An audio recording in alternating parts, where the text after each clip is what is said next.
morning, beautiful people. It is Thursday, the 8th of May.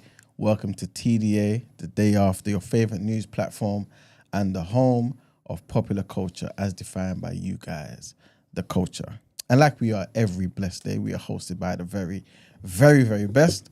Good morning, Brent. You in the building? Morning. How are you? Blessed and highly favored in yourself. We thank God. We can't complain, man. Can't complain. Good. We have some amazing people in the building with us today, man. Yes, we do. Good morning, people. Introduce yourselves. What's going on? Morning. It's Ramsey. This is his brother, the rotation host, the pro-Palestine activist. Get me. Can't think of anything else. Brent's favourite. Yeah, man. I'm here, man. I'm happy. Good. And we have another good brother in the building. He's been here before. I told you guys yesterday to anticipate an amazing person in the building. Come on. And he's here in the flesh. Good morning, appreciate man. you, man. What an introduction. Yeah, my name's Nabil Al-Kanani. Glad to be back, man. It's good to have you Glad back, to be man. back. Hopefully you don't stay too long next time. You know what I'm saying? Come more frequently. Nah, you know what I'm I'd saying? love to. Good. Yeah, man. Well, there's a few things I want to talk about. Well, to be fair, it's only two things. Brent, in the intro part, or the doc, there's two links I want you to play. Even though I mind playing the second one first. Right. And I believe you guys are seeing this as well. But we have to bring it up and bring it to the people. And this is basically a clip from Piers Morgan's show, Uncensored, right? And this features our good brother Mark Lamont Hill. Come on. Who pretty much he frequents the show quite a bit, innit? Yeah, I believe so. He does quite a lot. He's on Joe Budden podcast as well. Yeah, is he a permanent on I Joe believe Budden? so, yeah. Yeah, he is, isn't it? My Muslim brother. There you go. So, there was a situation where basically Mark Lamont Hill got onto Piers Morgan and basically corrected him in real time about trying to get a woman who apparently on the show confessed to be a racist. She's like a bona fide racist. She is. There's loads of videos of her saying the N-word. There you go. Yeah. And she said, "Yeah, that's me. I'm proud to hold that." Right. And it basically didn't go too well. So I want you guys to see it and obviously tell me what you think. Where people are allowed to say what they want unashamedly, and you will well, go not on then, have say free- it. Say You the will M- not have Go on, free say. speech. Go on, say the M word. Go on. I'm No, not hang on. Invite, no. No. I don't want you to invite this woman to say a racially harmful term in front of me because I'm the only on here. So if she says it, I'm the victim of it. So please don't invite her for ratings to call me the N-word because that's basically what it's going to be. There's a bunch of white people up here. You and one Uncle Tom on the left here, and to ask her to say the N-word while I'm here is ridiculous. You would not sit here with a Jewish person and say, please use a Jewish slur in front of this Jewish. It's ridiculous. I understand you don't have any bad intent, Piers. I understand what you're trying to do. But we already know she's Mark, I racist, hear you. and I don't want to invite Mark, a racial harm to me. I to hear prove you. I hear you, and I accept that, and we'll leave it there. Thank you. I want to live in a country where people are allowed to say what they want. Yeah, man. That's what happened, man. I think that came near the end of that particular episode. I've not seen it myself in its entirety. But what's your guys' thoughts on that, man? It was nasty behaviour, man. Myron's a piece of shit. Obviously, I didn't like. I was gonna watch it yesterday, but got caught up with work. But I agree with everything Mark said. Also, for reference, Myron with the like a gun with the sign. I assumed it had a swastika on there, but it wasn't. It actually had the N-word on there. It did indeed. He's just a bitch. Myron's a bitch. I don't know why they're getting him on there. Just exacerbated. It was just buffoonery all at once. It was disgusting. I don't really understand what the talk was about, so I can't talk much about it. But again, it's just more of the same. It's just what's her name? Shiloh Hendricks, the stupid woman. It's just more. I feel like it's just dumb. Why are we? Yeah. Why are we praising this behavior? Why are we even talking about it? Because like Mark said, if it was anything to do with anything Jewish, even if we talk about Israel, that's anti-Semitic. Anything that's critical of anything that Jewish people have a part of, it is anti-Semitic. But then, let's say the N-word. Yeah, that's true. Even though I feel like Piers Morgan was trying to make a point in favor of obviously Mark Lamont Hill and stuff like that. But like you rightfully said, like you wouldn't even attempt to make that point if it was Jewish people. You know what I'm saying? Just saying that word that could potentially harm Jewish people, you do not want to be responsible for facilitating that conversation. You know what I'm saying? But with black people now, everything goes. You know what I'm saying? It's a shame, man. Obviously, you already gave your take on Myron, yeah. I didn't know this yet because I was basically watching Lamont Hill talk about this on his channel, and he said that he can't, I don't want to put words in his mouth yet, but he said typically he would never call a black person an Uncle Tom, innit?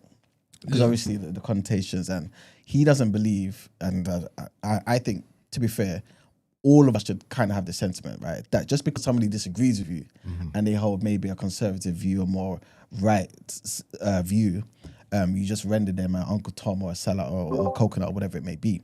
But what he said was interesting. He said, Myron Gaines ain't even his real name.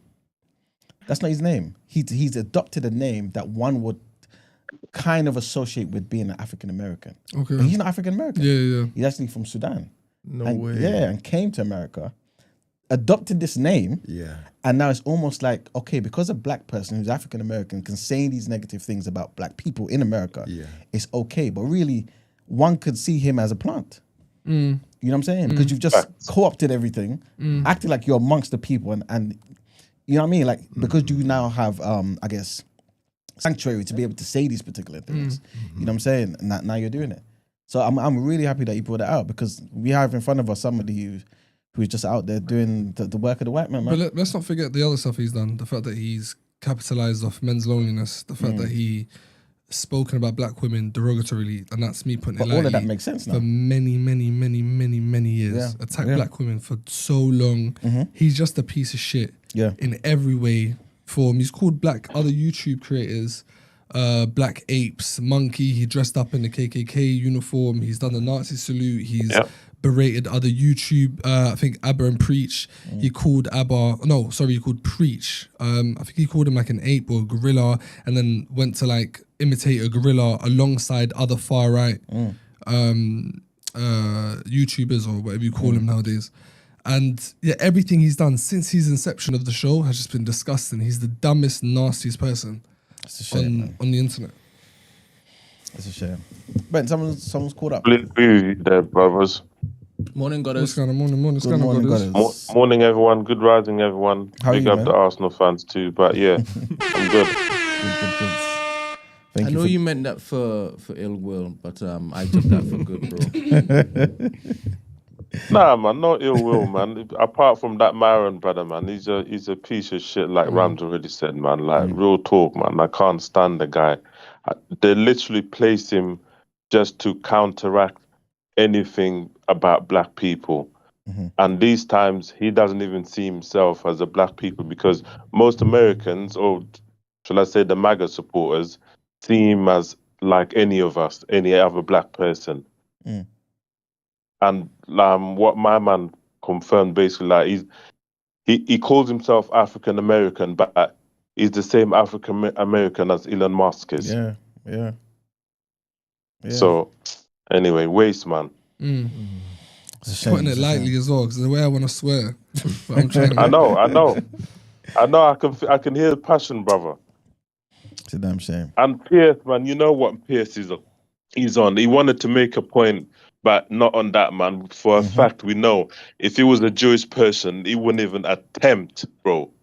He would not attempt anyone to say anything negative about the Jewish people, man. But we saw it, remember? Because when he was capitalizing off the genocide in Gaza, when he was interviewing people, the first question he went with is, do you condemn Hamas? But then when anyone tried to flip it on him and say, okay, but what about the IDF? What about Israel? Exactly. He quickly dodged it. And it wasn't until 26,000 children died when he's like, oh well, actually Israel is doing bad stuff and we should be critical, and that was way after, and even then that was said once and then left. So but he wanted the white girl to say the N-word so he can get millions of views. I don't know why Piers even feels like he has license to draw that out. Another white woman. It's because he wanted the clicks. Yeah, for sure. The idea that Mark could say that he doesn't think Piers meant it with ill intent, I think that's incorrect. To be fair though, he did say that on his own channel. He said, I do think he did. That and the clicks. You know what I'm saying? He said it's definitely the clicks, but it's also I don't believe it ill intent to harm me. I said I disagree. I don't think he cared about him. No, he didn't. He cares about the Facts, views. Brent. Yeah. There's no way you know full well, your producers know full well, this woman is saying nigger incessantly. Yeah. To come on to talk about this particular other white woman who said it, for him to actually wait until the end of the thing to say, all right, cool, go on, say it. He wanted it to go viral, innit? parabolic, man. Let's not forget where Piers Morgan came from, innit? He got sued for the phone hacking scandal. And that's why he ended up losing. Like, Piers Morgan's been a piece of shit for a long time. He ain't changed. I think the producers of the show did a bit of a misstep because Mark Lamont Hill, he's one of the most prolific thinkers of the 21st century. And to be having him around, like, sorry to say it, but like, frankly, idiots. Yeah, 100%. It's not a good, it just wasn't a good panel. Like, yeah. But I guess the plus side to that is that you get somebody who's an intellectual being able to really disabuse everyone's false ideas that will obviously be perpetrated by the rest of the panel. You know what I'm saying? So at least in real time, you get someone who can actually be like, that's nonsense. That's nonsense. That's nonsense. You know what I'm saying? But of course, like you said, somebody like that you would expect to be on a panel with other heavyweights. You know what I mean? yeah. But you know, it is what But it is. should the whole thing be spoken about? What are we talking about? What do you mean? What are they talking about? Should I a haven't seen it. white I woman don't say know. the N-word to a 5-year-old? What are we talking about? Oh yeah, it came from that Yeah, conversation. what are we talking about? What's the whole bro. thing for? Yeah. Do you know these white people, they've been urging to bring back using the N-word with impunity for so long, since slavery was abolished, shall we say, in speech marks.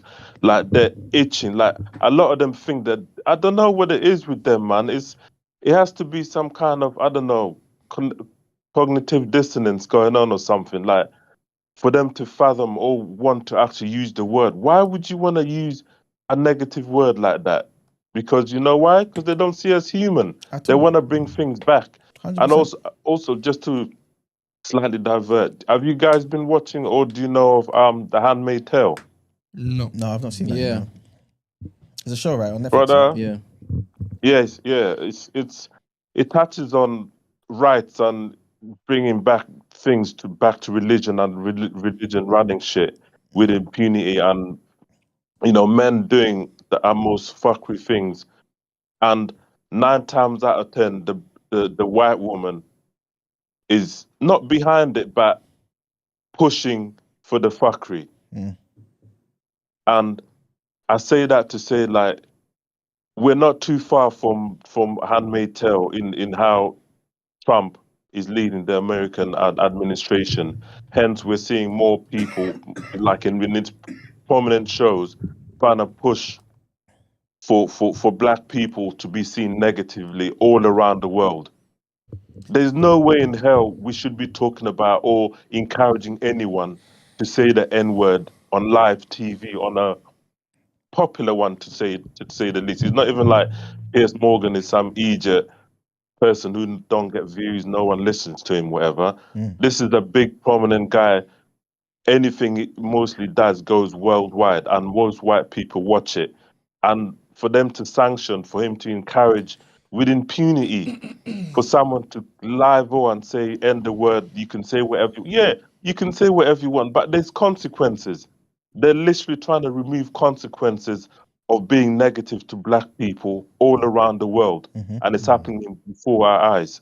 Yeah, totally agree with you, man. It's a nostalgia now that we're going through. Yeah. The whole make America great again. They want to run slavery back, bro. Well, it's imperialism all over again. Right. Slavery was... Yeah, but we ain't not having it, are we? Not at all, God man. willing, bro. Not at all. Not at all. I'm seeing in the chat a few of our TDA community would prefer us talking about Arsenal as opposed to these important matters that affect all of us. We have a segment, you know. We have a segment, and we have our priorities that we care about, that we feel you should care about too, more than a football game. Facts. All right. Thank you very much. Yes, thank you, Goddard. Brent, the other clip, yeah. Speaking of plants, yeah. And I'm not saying this because I'm saying this person is a plant, but I'm saying it because people are saying this person is a plant. And this is about Central C. So I noticed yesterday people were actually online talking about different narratives in it. But Zizi Mills, she said, let me ask you this. You think a black person could become the biggest star in Bollywood? Actually, anyone outside their culture wouldn't happen. And I'll leave it there. Right? So she's trying to make that point. Obviously, people were talking about Central C, obviously, you know, with his hair braided, holding a black child, all the imagery surrounding that is intentional, this, that, and the third. And obviously people was up in arms about the whole thing. Lynn May obviously chimed in and she said the amount of racism, yes, racism capital letters, Central C faces from mainly Western black people is disgusting. She said he's black facing, he's not from, as in this is what people are saying, right? He's black facing, he's not from Guyana, he's using a black baby. He's an industry plant. He's begging to be black. He shouldn't be occupying black spaces. Are many of you not ashamed to be obsessed by his race/skin color? So yeah, man, this is what people are talking about, man. Chucky as well, he came out and said, in this music life, there are waves and phases. At one point, Dave was the face and will be the face. Before that, Huss, Giggs was, Skepta was, Stormzy was. Central won't be the face forever. It will move on and it will likely be Dave again. That's okay. Let's have some order. Obviously, he's trying to get everyone focused back on the music. Yeah. But in terms of the whole thing with Central C, though, do you feel like it's harsh? That a lot of people are kind of, you know what I mean, talking about him being a plant. And he might just be a regular guy that's trying to make music that he likes. You know what I'm saying? Or do you feel like there might be something to it? Well, this ain't the first time these sorts of conversations have come up. Yeah. I think it all depends on how people define black and blackness. So, like, I understand he's like part Guyanese. Yeah. Does that make him black or like? There's there's thinkers like Dr. Umar who are like, well, if you're of mixed heritage, but you identify as black, that makes you black.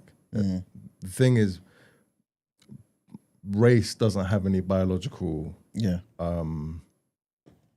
sort of foundation. It's a social construct. It's a social construct. Yeah. And that's why we say like black people are racialized. It's a construct that was put onto African and Caribbean populations. And there's flexibility in the term, but that flexibility means some people don't view other people as black. Yeah. Divide and conquer. That's it. But at the same time, though, I'm hearing his Guyanese side, because obviously you know a lot of Caribbean countries, a lot of mixed people there. Yeah.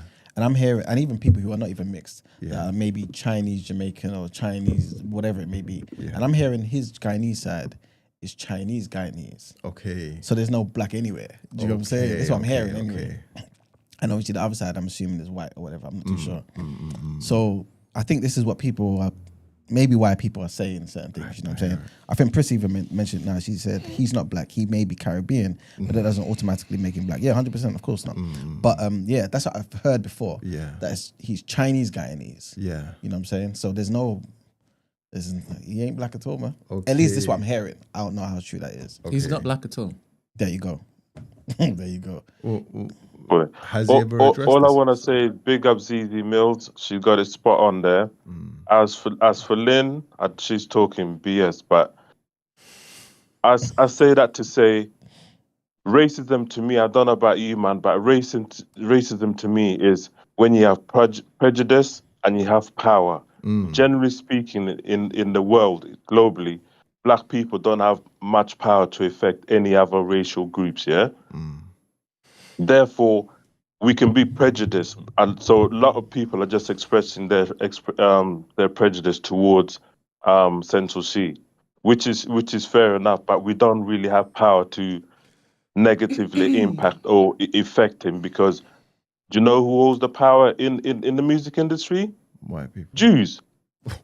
So we can cry about it, say this and say that, we don't like him, but is not gonna make a single ounce of difference, bro. Yeah. Thank you very much, Goddess. Good Man, morning. like goddess. Good morning, Queen. Good morning, K Price, 45. Morning. Christy, what are your thoughts? Morning. In terms of Central, I'm sorry, his face gets on my nerves, but that's a separate note. I know someone who works in the industry on the PR side of things, and they have said that this was not his brand before. Like, Yeah, this was this persona. Yeah, there you go. This persona was put upon him. He's obviously made money off it, and he's running with it. So I feel like that's where the issue lies. And I don't get this claim of, because he's Caribbean, that makes him synonymous with black. That makes no sense to me, because Caribbeans themselves have said this. There's many people that make up Caribbean people. So I don't get that. And as for Lin May, I feel like she herself on 3 Shots said, they asked her about being mixed race and what her experience of being mixed race. And she blatantly said it allows her the privilege to be racially ambiguous and move in spaces. She said that out of her own mouth. So to come on here on this high horse talking about racism and stuff is the same thing that Central C is doing. He is playing upon his racial ambiguity by not ever saying anything about where he is racially, and he knows to do that because that is a privilege to do so. Exactly. And he's playing upon that, and because people behind him who are black clearly co-sign that and don't mind because they're making money off of him, so they don't really care. So it's fine. But I just think there's real criticism there for him. And I feel like obviously people mix it in with hate and all this kind of stuff. Whether or not he's good, I don't know, because I don't listen to that type of music, so I wouldn't know. I wouldn't know if he's good or not. But 100% he has been manufactured. And that is I have a real issue with. On that same podcast, Lin May said that her Indian friend in can't remember where she's from, whether it's Barbados or whatnot. She said that she is more black than a lot of the black Brits. What does that mean? That's ridiculous. That. I don't even know who Lynn is pondering to, man, because it's getting ridiculous, man. Every time I hear something from this girl, it's just divisive and just trying to put black people down, man. So Lin May said her Indian friend. Her theory is that you can adopt this blackness, right? Like a superpower or something. Somewhat so, right? So much so that an Indian in Barbados will be far more aware of the black culture. Yes. Right. That she can call herself more black than black She can Brits. call herself black as a race because she's adopted their culture. Yeah. Okay. So how does that work? Right. Does she know what the difference is between race and culture? No, she is completely aware of what she's saying when she's saying this. Good morning, K Price. Your volume seems to be very low. Oh, let me try and turn myself up then. I didn't even hear that. It's also because I'll admit I'm not feeling too great today, so apologies if I sound different. That's cool. That's cool. I have thoughts on this. I'm not gonna pretend like I'm really a big Central C person either, but considering as what Queen of BOE said, I have thoughts on the fact that because he's as big as he is and global, like looking at in terms of, say, like if I was a marketer perspective, it's definitely an adoption of blackness, but it's an adoption of blackness as far as like the fact that they know that it's not just that there's as you look at sort of say like in America, blackness has a cultural and a monetary value to it that I feel like in Britain it's only, you know, it's only really as of late they've been trying to like really milk and get money out of, because that's always the thing. This is it's funny because I can't help but think about Drake in all this, because that's how Drake got big initially, at least as far as people there is. You get the black people on your side first, then once you have that, you have the freedom to try and expand and explore, or, you know, capitalize really in his case on whatever direction or sound you want to get into. And I feel like that's the same thing with him as well. Black salesman. Well, It does. Can I ask you a It question, does, but though? it can be used for very cynical means. Sorry, ask away, please. I don't have a horse in this race, right? Mm-hmm. I can't have an opinion on this. 'Cause I'm not black, right? You said you can't. I can't have an opinion. You can have an I opinion. can't have an opinion. So like, I'm not gonna feel strongly the other way because I'm not black. I can't see why I would have a problem with Cinch, right? Cool. So Can't have an opinion, but here we go. Anyway, no, I can't really. I don't really necessarily agree with They may. Christie's point, because everyone is manufactured. It's the music industry. They try one thing, it don't work, they move to another. They try one thing, As it in don't work, blackfishing? they move to another. But that's not what I said. I said that's they try what she different. that's what she was saying. She was saying blackfishing. No, 100%. Ramsey, please, 100%. please, The please. No, no. manufacturing Wait, hold on. No, Let me just say my Let's point. not Let me do say my that. point. Let's Let me say my not point, do and that. then that. because I got a Let's not couple do that. points. I Let don't me say want my you to points, lie. and then we I can want move on. Christy to basically think that I can't hear you when I'm talking. I can't listen and talk at the same time. So that was the first thing I was thinking. How does that differ from what Eminem's done, or what Post Malone has done, or what who else? All these other artists. What's that? Tommy Rickman. How does that change with anyone else that's come in, looking a certain way and they change? Pink early in her career when she was blackfishing. Yes, all I of that is remember. mad, right? What Eminem does All of is it's wrong. mad. All of it's wrong. See, She's gonna the say difference all of that- it's wrong. I would say the difference with Christy for Eminem sure. is- I'm not asking. This isn't just for Christy. I know what she's gonna say 100%. But I'm saying with them, I don't think they got as much backlash as Sanch has. Eminem. See, Can I just interject? Sorry.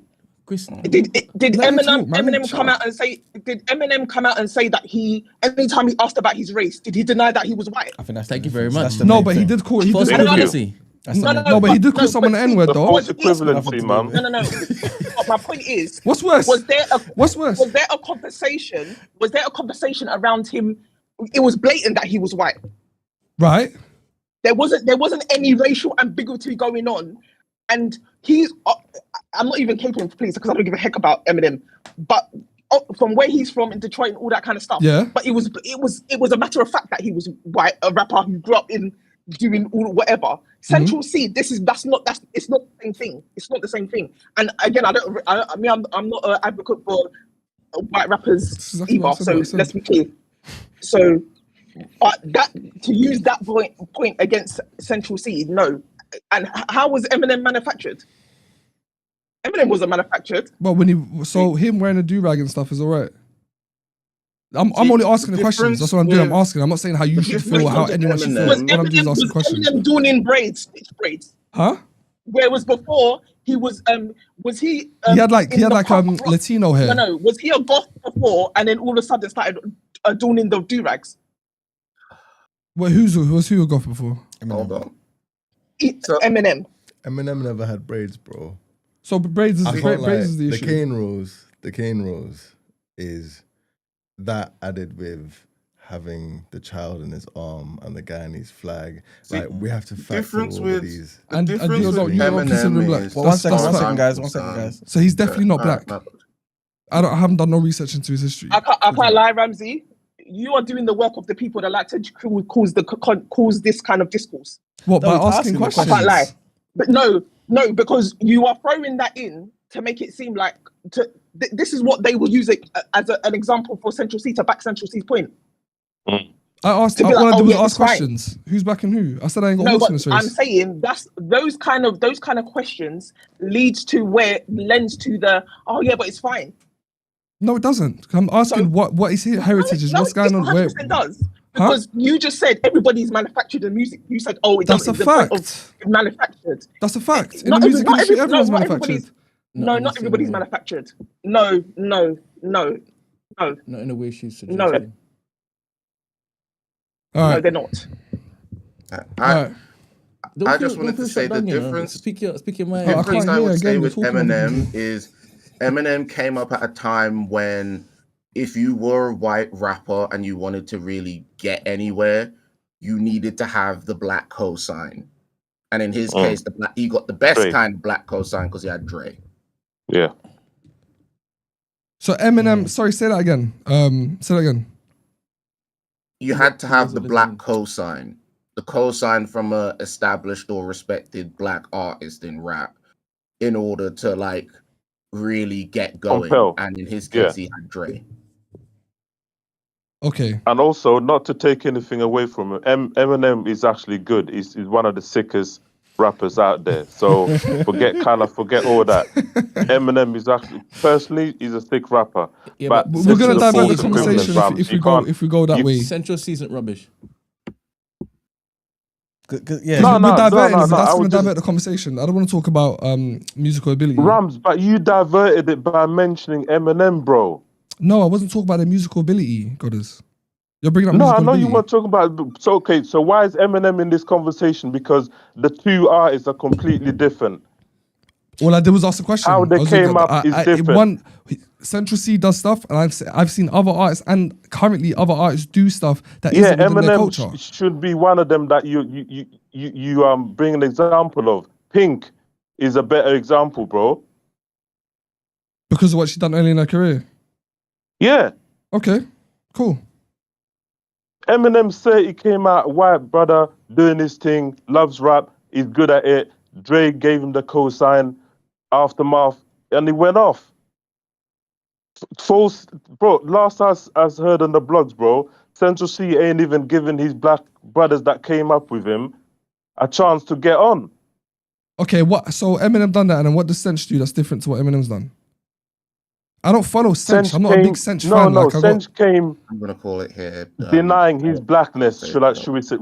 He doesn't even have one from what people are saying anyway. But he came on a thing of he's black. He's for us. Most people. He remained ambiguous for as long as he can be to gain this strategic advantage of looking lit. Black people are lit in this world.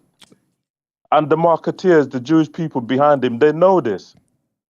So they used it for his advantage to get on. And I don't even dislike Central C, bro. He's doing his thing. He's meek. I like some of his stuff. But at the same time, no one can deny to me that he was strategically placed and that he had a lot of backing that other black artists don't get. But remember, Goddess, Ramsey's not saying that that's not the case with Central C, innit? He's just basically asking what's the difference, because the reality is in the music industry, to some degree, everyone is somewhat made up. Rarely does someone come as a finished article. You know what I'm saying? So they come in kind of rough around the edges and they say, okay, cool, wear this. This is why they have stylists. This is why I have certain things in it. So he's basically trying to say, okay, wait a minute. A lot of these artists in the past, even today, are kind of made up to some degree. Do we hold other people to the same standard? And you guys are right in correcting them and saying, but that's not the main thing here. The main thing is there's no correcting. There's educating and correcting. I'm not making no point. I asked the question. It's the same thing. You know what I'm trying to say. Right. You know what I'm trying to say. Understand. Right? But what I'm trying to say is, either way, they tried. It was a leading question. He knew what he was doing. Who? Yeah, man. Shit.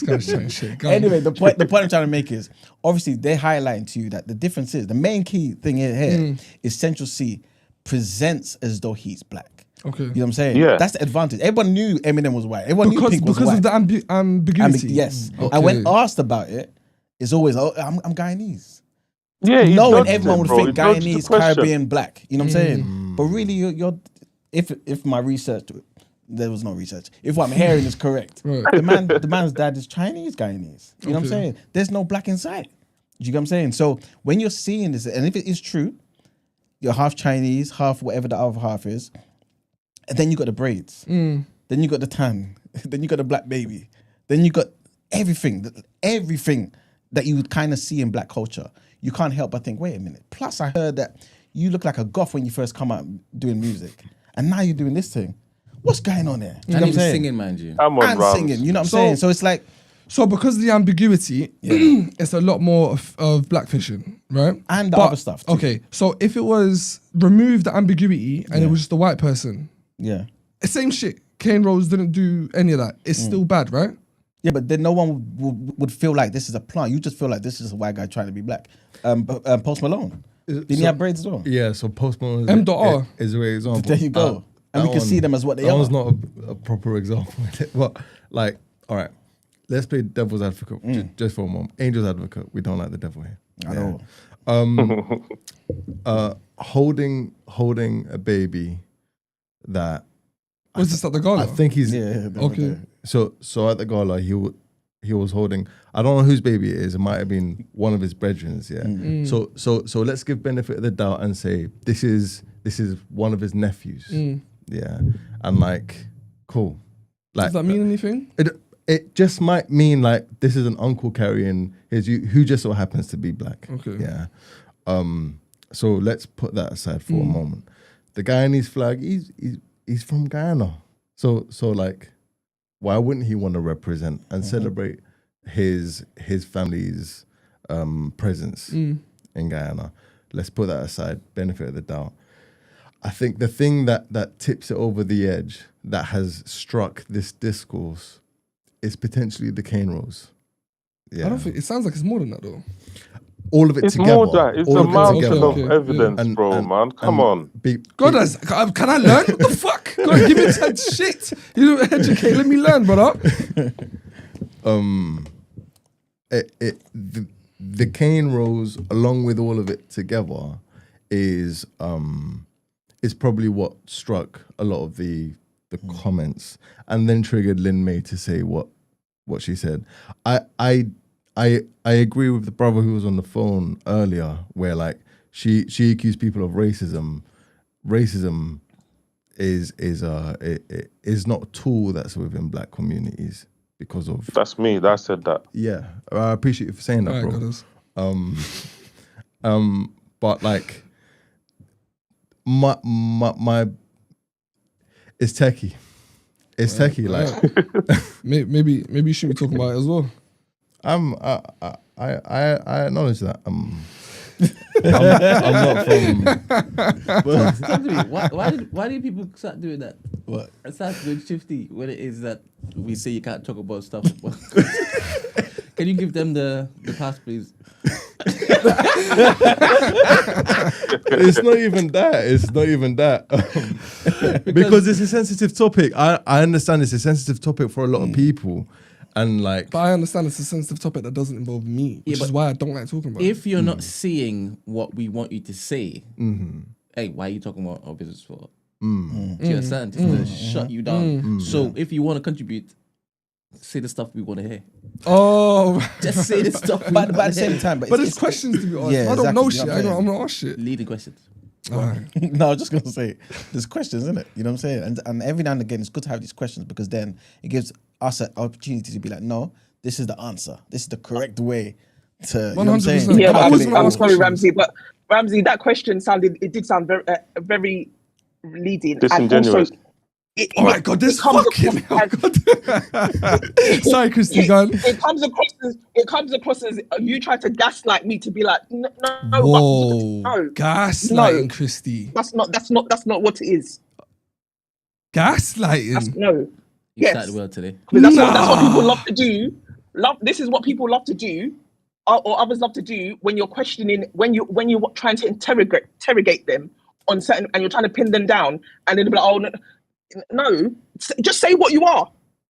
Oh, see now to clarify. Obviously, I don't have this problem because I have a clear distinction. So there's never going to be an issue with me because I have a clear distinction. It's the other people that love to throw everybody in the pot and claim that they're black. So to clarify, until we stop doing that, we ain't going to have this issue. To clarify, I weren't gaslighting. I want to ask something, I'll ask something. There's no leading questions that you not know how I roll. If I want to ask something, I'll ask it. I was genuinely asking the question. It became across the wrong way. I apologize. Now, Rams, I think she's just pointing out that the way you ask lets us who have no qualms about what is actually going on know that you don't know what's going on. That's why I'm asking the question. Yeah, but you can ask a question in a different way. It came, maybe, I know you probably didn't mean it, but it came across like you were trying to justify, like, what's the problem here? Like, I don't see nothing wrong. Like, this and that did this, did this. Like, what's the problem here? So that's why. Hello? Yeah, No, we're hearing you. We're hearing you. Yeah, that's why it came across a bit as the question was a bit leading and disingenuous, and it didn't come from a informed place. I know you're saying it didn't you're come from a asking informed it to place be. because it's ignorant. That's why I'm asking the question. This is crazy what you're doing, Ramsey. What? Ramsey, Man, come on. And the examples that you picked, we had to force you to understand it. A couple of them were false equivalencies, right?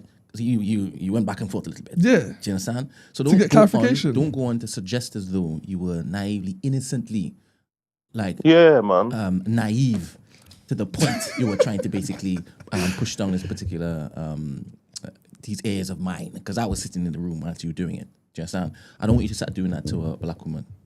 Oh my days. Oh my days. Oh my days. Don't try that. All right, cool. We've spent enough time on Central C. Let's go into the headlines, man. Thank you very much, Goddess. Thank you very much, Christy. Thank you very much, Eddie. I didn't hear anything from you, but I know why. Yeah.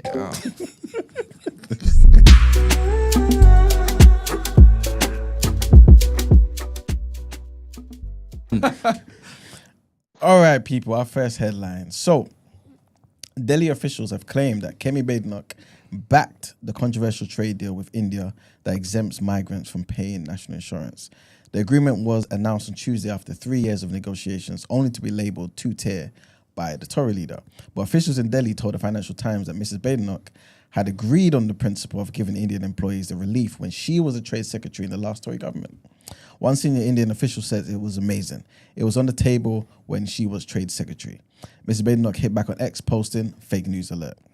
This is total and utter rubbish. I never agreed to such a tax deal. The evidence couldn't be clearer. I refuse to sign the deal. As I have always said, no deal is better than a bad deal.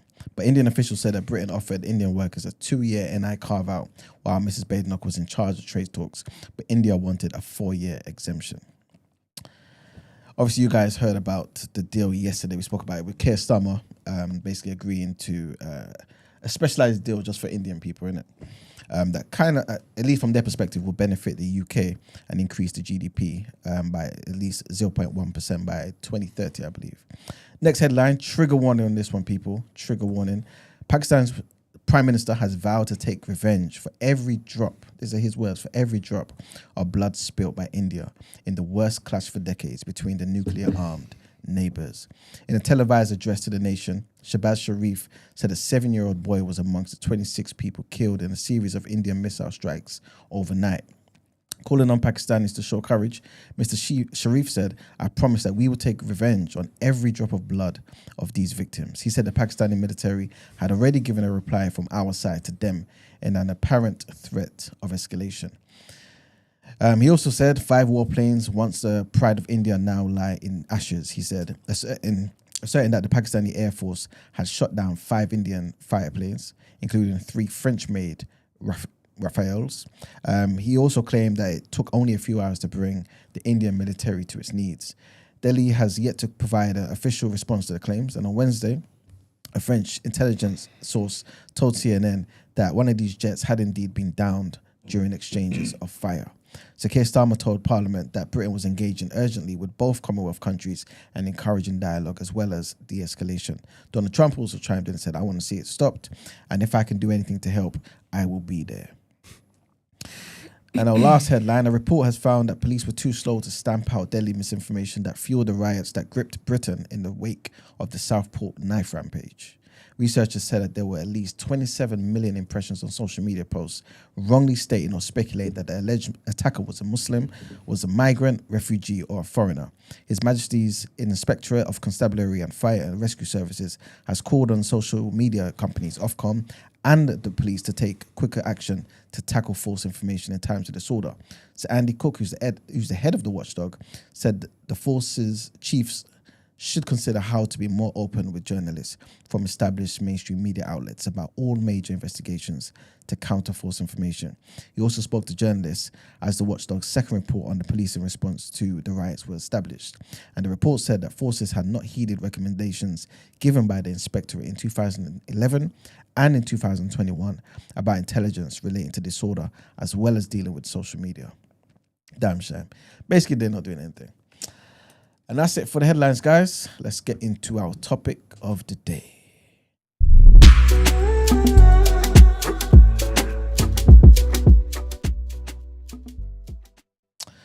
All right, people. So, as you guys can see on the screen, well, we'll see on the screen, today's topic of the day is naming pains. Is it time to rename Britain's colonial landmarks?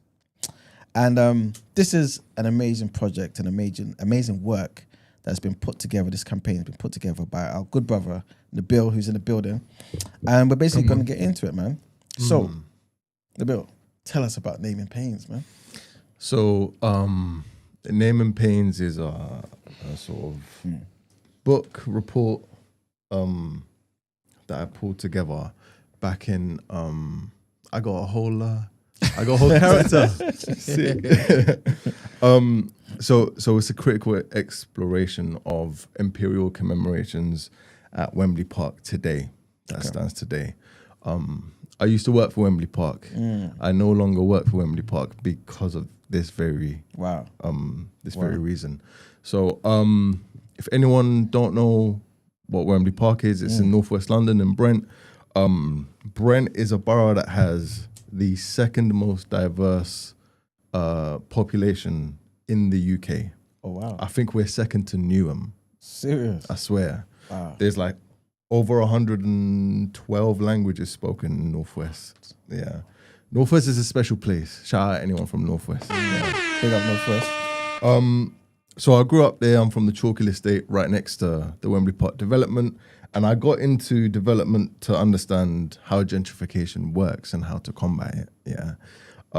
So I just so happened to stumble upon this information whilst I was working at Wembley.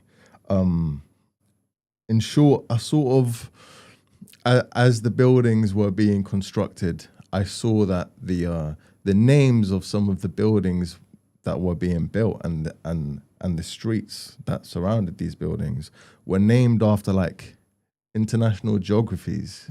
So like places like Canada were being used in naming a building called Canada Gardens. And also landmarks such as the Emerald Lakes were used to commemorate the Emerald Gardens sort of development in Wembley, and the Emerald Lakes are in New Zealand. So a lot of references to like international places outside the UK. Now I didn't understand this at the time. I was 23, 24.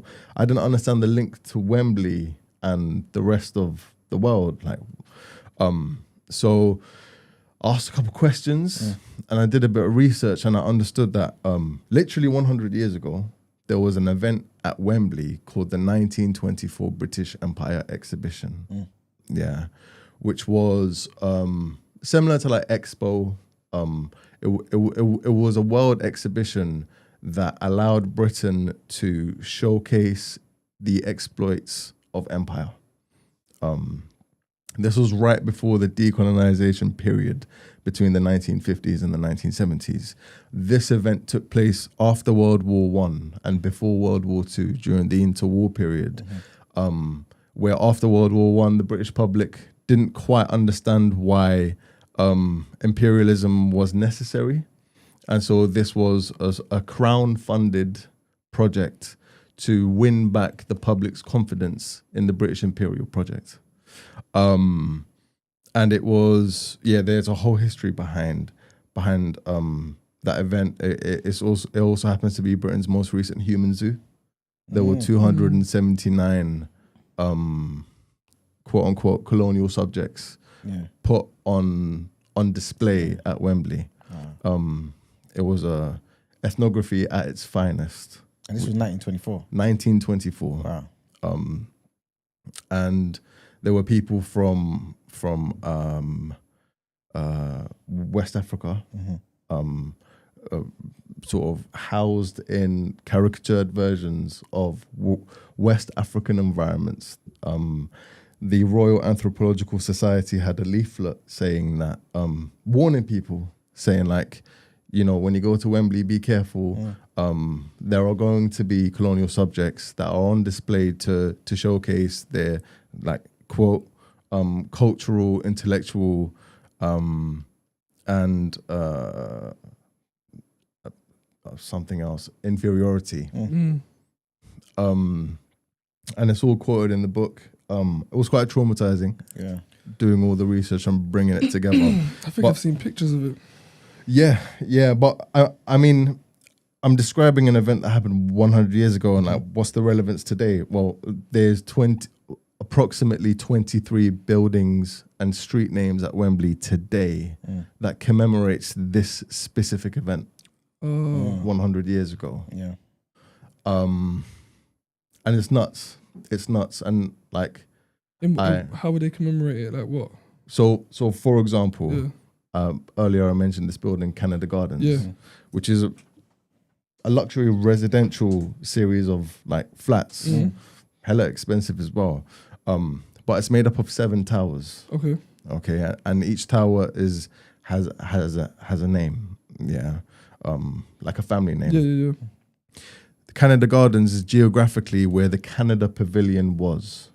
So the British Empire exhibition was a series of pavilions, and each pavilion was named after a colony.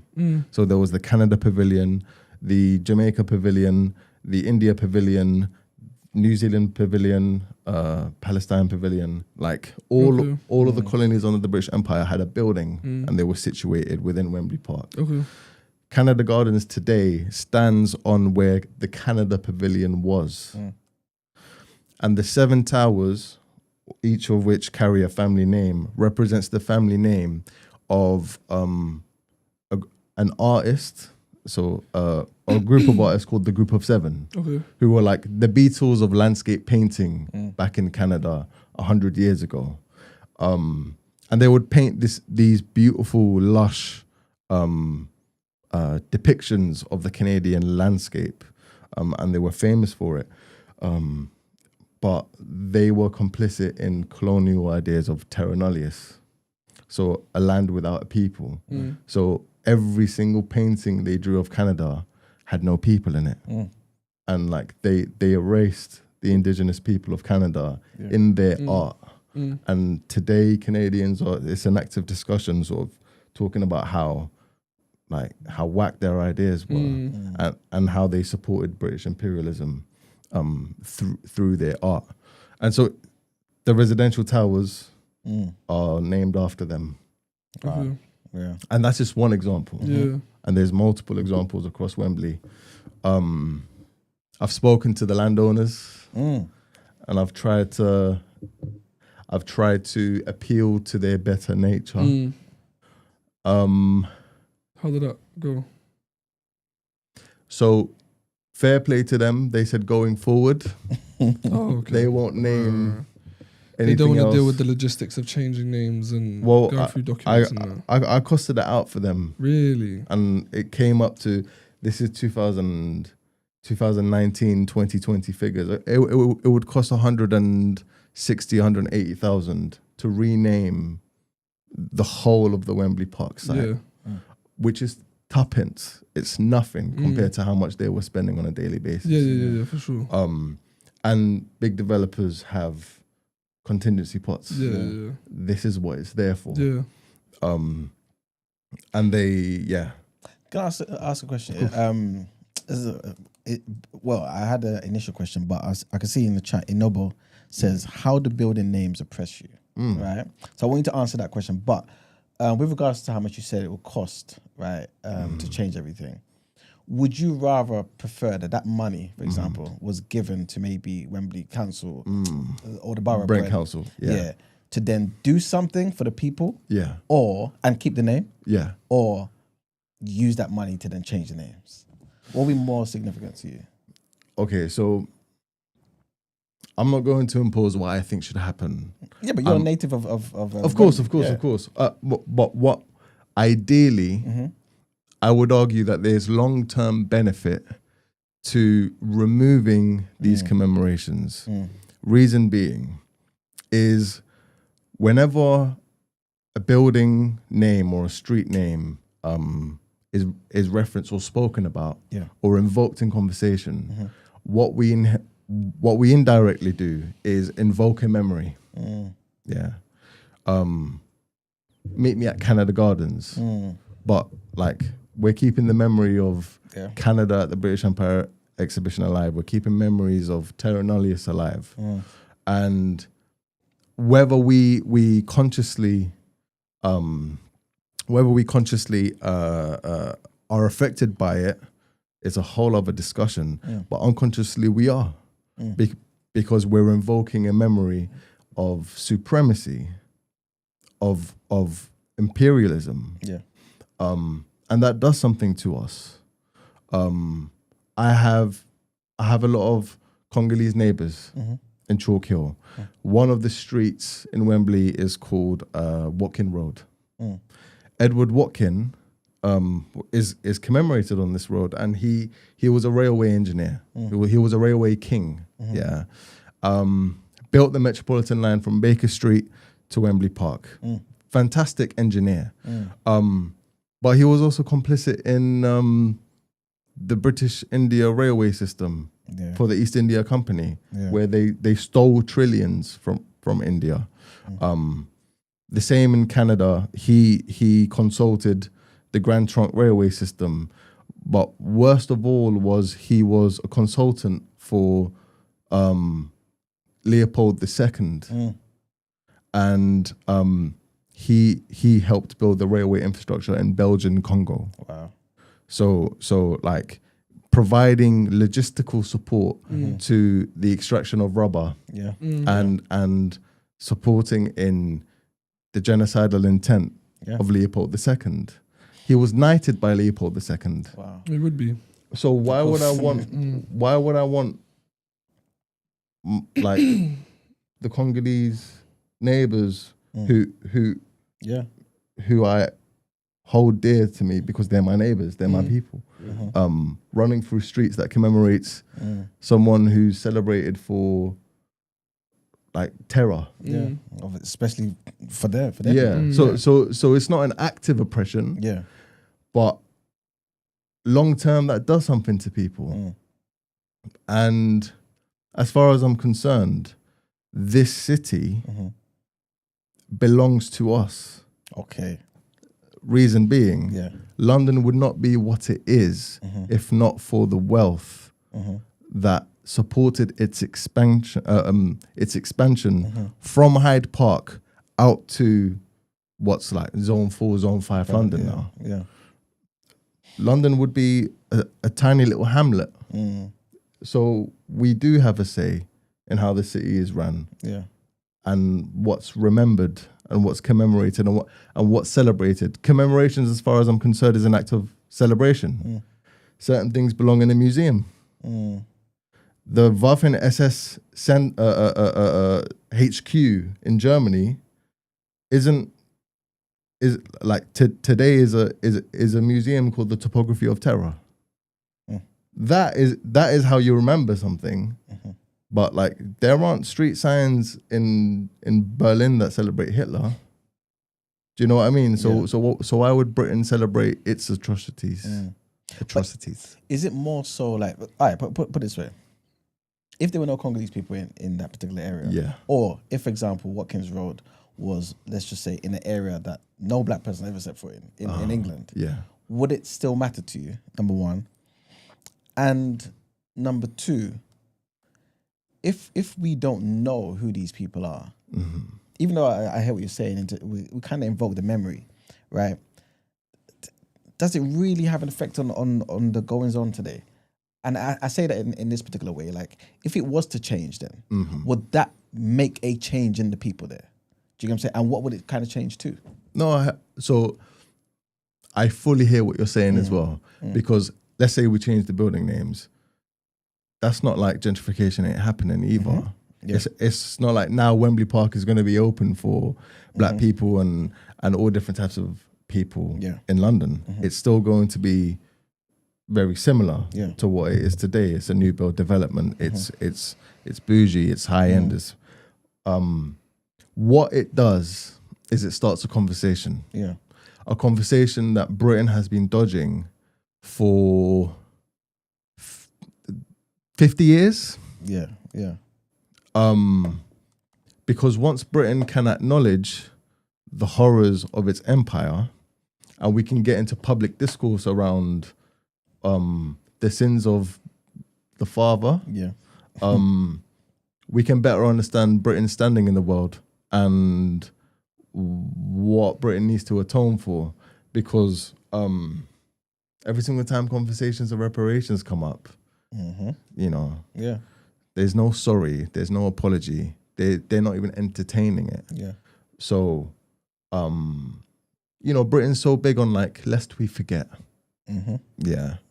But all of you have forgotten. Yeah, 100%. So this conversation allows you to remember, because there's certain vim.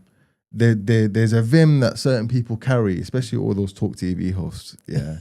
There's a vim that's carried when they speak on their foreign policy or on migrant diaspora communities in Britain. There's a certain vindictiveness that they have, which will be lost when they're reminded as to why things are the way they are, and how it happened. And conversations around imperialism is well, this is just another way into it, I think. But I could be wrong. I could be wrong. And I agree with you, like that money is better spent on the public purse. Not necessarily though, because like you said, long term, it might be better. You know what I'm saying? I don't think it's definite that it could be, because we know how, at least from my perspective, how boroughs, how governments, how government bodies squander cash anyway. You know what I'm saying? So that 100 and something K probably won't do anything. That's you know what I'm saying? So I hear what you're saying. Yeah. Do you feel like, because I don't know, like for some people, you mentioned, for example, that London wouldn't be what it is if not for us, basically. Yeah. Right? I hope you understand my question, right? Should that matter though? So should that matter to the people in power? Should that matter to the PM? You know what I'm saying? No, I hear you. I think it should, because you were so big, not you, like the people in power were so big on compensating slave owners with abolition. Okay, then. So it's not like they don't acknowledge time and effort and detail when it comes to like people's colonial ventures. Yeah. So that they valued colonial ventures. On UCL, they have a whole database. You can type in someone's surname and it shows you people who are compensated, how many emancipated people came as a result of abolition, who these slave owners lost ownership over, and how much they were compensated in monetary terms. So it's like, okay, so you were able to do that exercise however many years ago, numerous decades. Let's look at the other side of the coin. Because again, the Victorian expansion of London was spearheaded, its industrial revolution was spearheaded and motivated and driven by theft. Exploitation. Like economy. Yeah. You can't make something out of nothing. London didn't expand because people wanted it to expand. Someone had to be paid. Yeah. And the only way people could be paid is if you take money from the global south. And so, again, London was quite small, and it took colonialism and extraction from the global south to finance its expansion into what we see today. So, of course we should care, because it's part of It's part of London's history, and it's greater than London even. It's part of Britain's history. Let me ask you this, because I fully hear what you're saying. I'm trying to anticipate what might be going through people's minds as well. Yeah. And this idea just came to me. Like, do you feel like, and again, I may risk asking a similar question just in a different way, but do you feel like if it does change, it's symbolic? The reason why I say that is because we got New York today. Yeah. But it used to be New Amsterdam, right? Mm-hmm. So we know, okay, New York exists. Yeah. Americans totally separate themselves from the Brits, and they make it clear that we are not you anymore. We're totally independent. But they haven't taken the time to change the name of New York to something else that maybe they would see fit. But it's still thriving. Do you get what I'm saying? Even with that colonial, you know what I'm saying? That remembrance right there. Doesn't matter. Do you get what I'm saying? Like, can we not do other things and still be seen and as superpowers, or I don't know, like vibrant, intelligent, productive people within those communities without having to tamper with these particular things? Is it just symbolic if it did change? Because if New York changed today, would that change anything in America? No, I hear it. You know what I mean? I hear it. And you're right. If this change were to happen, theoretically, if we were to focus only on changing the building names, it is a symbolic exercise. And I acknowledge that in the book as well. But I hope that the conversation around this triggers a larger discussion. Yeah. Reason being, let's not pretend like Britain sits back and says, yep, no, the empire was bad. I'm sorry. It doesn't do that. In fact, it reinforces that, you know, 100%. We civilized you lot. Yeah, for sure. Yeah. You lot were wearing grass skirts before we came. Yeah, we taught you cricket. We taught you how to build railroads. Like we civilized you. That's how they talk. Yeah. You got Jacob Rees-Mogg and Boris and like so many, like even contemporary politicians who argue that the British Empire was a force for good. Yeah. When in reality, we know it's the complete opposite. If this exercise allows the powers that be to finally acknowledge this might not be worth commemorating, this might not be worth celebrating, then perhaps we can then expand that conversation as to why. Why would you not celebrate that? Oh, because it's bad. If it's bad, then let's take that same lens and look at like the world now, and let's look at Israel through that lens. Let's look at Guyana through that lens, because they're currently going through an active issue on their border, which is a colonial overhang. Pakistan and India today, Kashmir, that's a colonial overhang. The Boers in South Africa, the same ones who are talking about like white genocide, that's a colonial overhang. Australia,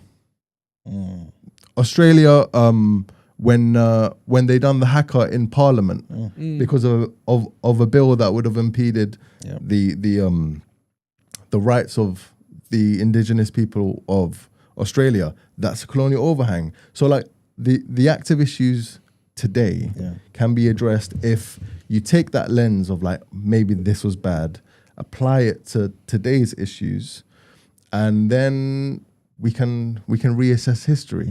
Can I ask, when they're who are the people naming them, and what do you think their mindsets are going into it? It may seem like a very basic question, but if we break it down and see exactly where their head's at when they're creating these buildings or creating these names, and because I'd imagine it will be a whole team, right? So it's team paid loads of money, millions, and they must have the same outset, same mindset, the colonial mindset, right? Yeah.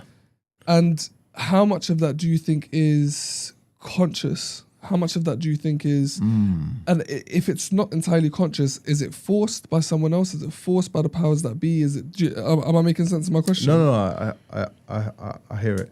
So some people might disagree with me. Okay. And I'm okay. I'm okay with that.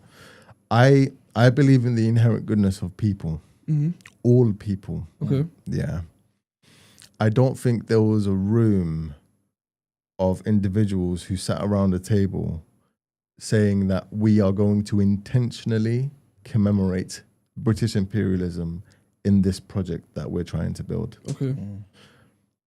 I think especially Britain, especially white people, they are at a disadvantage where their knowledge system is so curated, where from a very, very young age, they're indoctrinated to believe that imperialism is the burden of the white man. Yeah. That civilizing is the burden of the white man. And when you're told that from a young age and you grow up, you're going to believe that. And when you're growing up around the Union Jack everywhere and like you are singing the national anthem in secondary school, or like you grow up seeing like Jubilee celebrations, you grow to revere this idea of Britishness, of whiteness, which is linked to supremacy. Yeah. So I think they are the first victims of British imperialism, their miseducation. In the way that they've been indoctrinated since they were young. That, listen, if we're going to create something, let's commemorate the people that came before us, not knowing the actual history. So I'll give you an example of how they have their education has been curated to make them believe that they are a force for good. Yeah.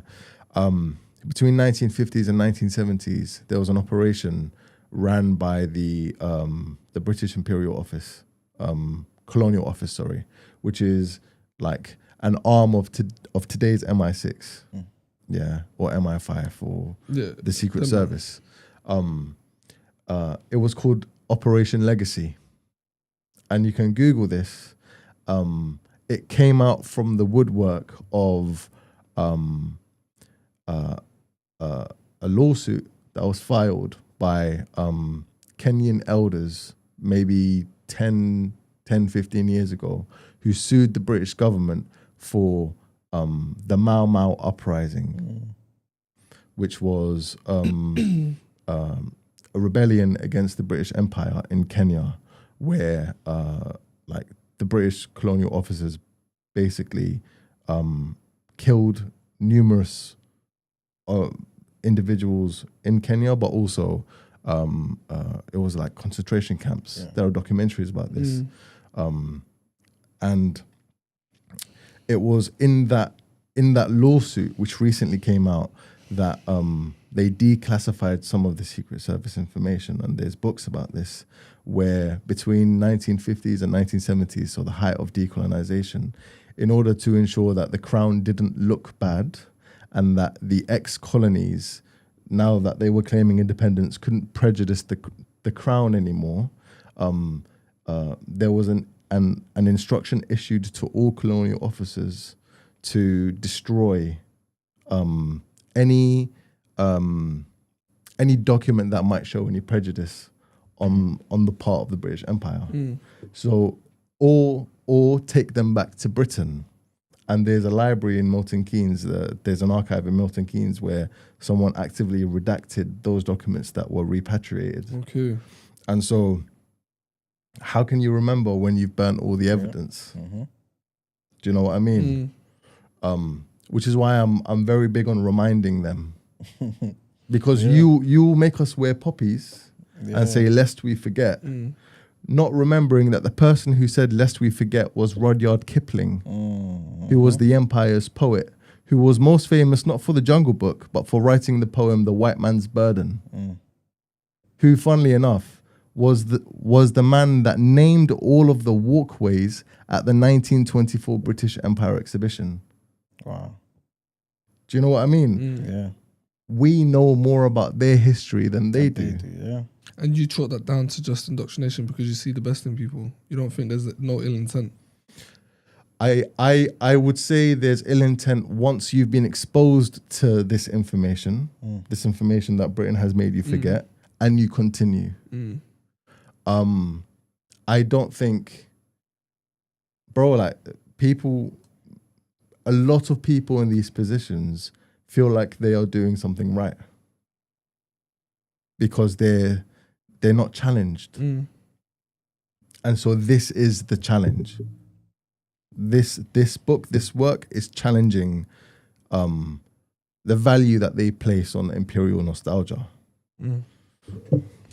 Is this something that is just normal for any nation though? So for example, you might go to, I don't know, just any nation in the world that's kind of conquered another nation, that's benefited, you know what I mean, like in some capacity. Yeah. And maybe they commemorate their first president or their first this, or you know what I'm saying? Is this just a normal thing? And maybe that speaks to the not the ill intent that you kind of spoke about, where it's like, we're just naming people that made this nation great. We're not necessarily thinking about the damage that was done, but because the priority was mainly us, like pretty much any nation today, you know what I'm saying? Like, But I think that's bullshit. I completely disagree with the bill. You see the best in people, I don't. So what's your idea about it? What do you think? I feel like they know what they're doing. I mean, when we deal with the imperialistic mindset, when we deal with the constant racism, when we deal with what's going on today, I know, I feel it in my heart that they know what they're doing. People, when they give out a name, it's signed off by many people. So all of these ideas, all of these presentations have to be signed off by multiple people, especially since you said it costs millions. Yeah. So that if there's a name they don't like for whatever reason, they're going to sign it off. But if it abets or if it enables their colonial intent, they're going to sign it off. I feel like they know exactly what they're doing. I think someone in the chat posted something, excuse me if I got it wrong, I lost it, but some plantation, they call them plantation walk or something. Plantation wharf. Yeah. Yeah. They know what they're doing. I can't, in my head, I can't see and I can't say with good conscience that they don't know what they're doing. Bro, I'm not making excuses for them. And I don't. No, you just see the best in people. No, I not the best in people. I understand that people are blind to information. I think that I feel like, so I come from a privileged position where I grew up around multiculturalism, so I understand people's histories because they share it with me. But if you grew up in, I don't know, Lancaster, and you ain't never seen a black person in your life, and the only time you meet someone who's not of any British heritage is when you come to London to work, but you're a full-fledged adult now. You have some shortcomings and oversights, naturally. The issue for me is, should people who aren't culturally competent have those roles, the power to shape a piece of city that is, again, the second most diverse in the UK? But also, like, there's a larger societal issue where, as a society, the British Empire is celebrated. It's not condemned. Yeah, for sure. Because, at least it's not going condemned. Going back to Emmanuel's question in terms of other countries, like, Europe forced Germany to denazify. The denazification of Germany was a big deal. And even then, nothing happened. Even then, nothing's happened. But also, colonialism is only an issue when the colonial expansion includes Europe. So why wouldn't you carry the same vim when colonialism actually affects Africa and Asia and the Americas? Because again, there's this skewed value system, like anything but white. Like Nazi Germany was bad because the Third Reich tried to colonize Europe. That's bad. But Britain was good because they quote unquote like abolished slavery, which we know is bullshit as well. Sorry, I shouldn't swear. I've sworn 100 times. BS. I don't like swearing on air. Yeah, I agree with you, 100%. But even to add on to the point about the denazification, nothing was done to those Nazis. I think they were supposed to. I think I've read about this. Nothing was done to them. No. The Nuremberg trials, bro. Yeah, and what they had certain. I believe, from what I remember, there are certain categories in regards to severeness of their penalties. Okay. And because it was such a huge logistical issue, I believe they split it between Britain and Germany, right? Mm-hmm. Germany handled some of their citizens, and Britain handled some of their citizens. And even with that, there were certain loopholes that they got away with. It was all just show. There were some could get the death penalty based on what they done, like how much they allowed and enabled and helped Hitler. Yeah. And I believe, out of, it's a stupid number, I want to say millions, 2 people faced the death penalty. Mm-hmm. I'm talking about the Nazis, right? Yeah. So barely, some did community service, some served a little bit of time. But I believe that even with that, even when they're trying to look like they're making people accountable, nothing's really done. Because no one cares, is basically my point. So you're even saying that's the point even when white Brits are trialing white Germans? Yes, that's what I'm saying. Yes, and the high ranking Nazis were allowed. What's the word I'm looking for? What's Trump doing to his mandem? Pardoning. Okay. So they were pardoning. America needed to beat the other countries and going up to the moon, right? Okay, but the war. So you're talking about the Cold War. So there were they a lot of hired German Nazi scientists. Yes. Because of the work that they done during the war, they helped them and pardoned them and brought their families over. Yeah. Just to help them get further. But would you do the same? Would I do the same? Would you do the same? What if I ran a country? Yeah. And you knew that. You know exactly what I'm going to do. Tell me. Everyone's duppy. Everyone's finished. No, wait. What I mean is, you want me to say that on air? No. What I mean is, it's more so about would you then hire or bring in to assist your country in winning a particular war if the people that you needed to bring in were people that you were once enemies of? Did you say the Cold War? I'm talking about, no, you mentioned about... I mentioned it's a race. I'm sure Black Rob will be able to... Yeah, the space race. Yeah, I'm strictly about the space race. Yeah. So they hired Nazis, high-ranking Nazis that conducted disgusting experiments on Jews, on everyone. Yeah. And they found valuable information and pardoned them to help NASA. Mm-hmm. That's what I'm talking about. Yeah, that's what I'm saying. I'm just talking about if your enemy or previous enemies could benefit your country in a particular thing. Now, if you're on up, hold on. I think we need to recontextualize this. Britain was the most successful empire on earth in history.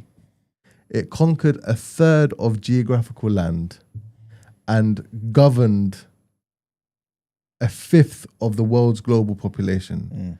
The Roman Empire are ants compared to the British Empire.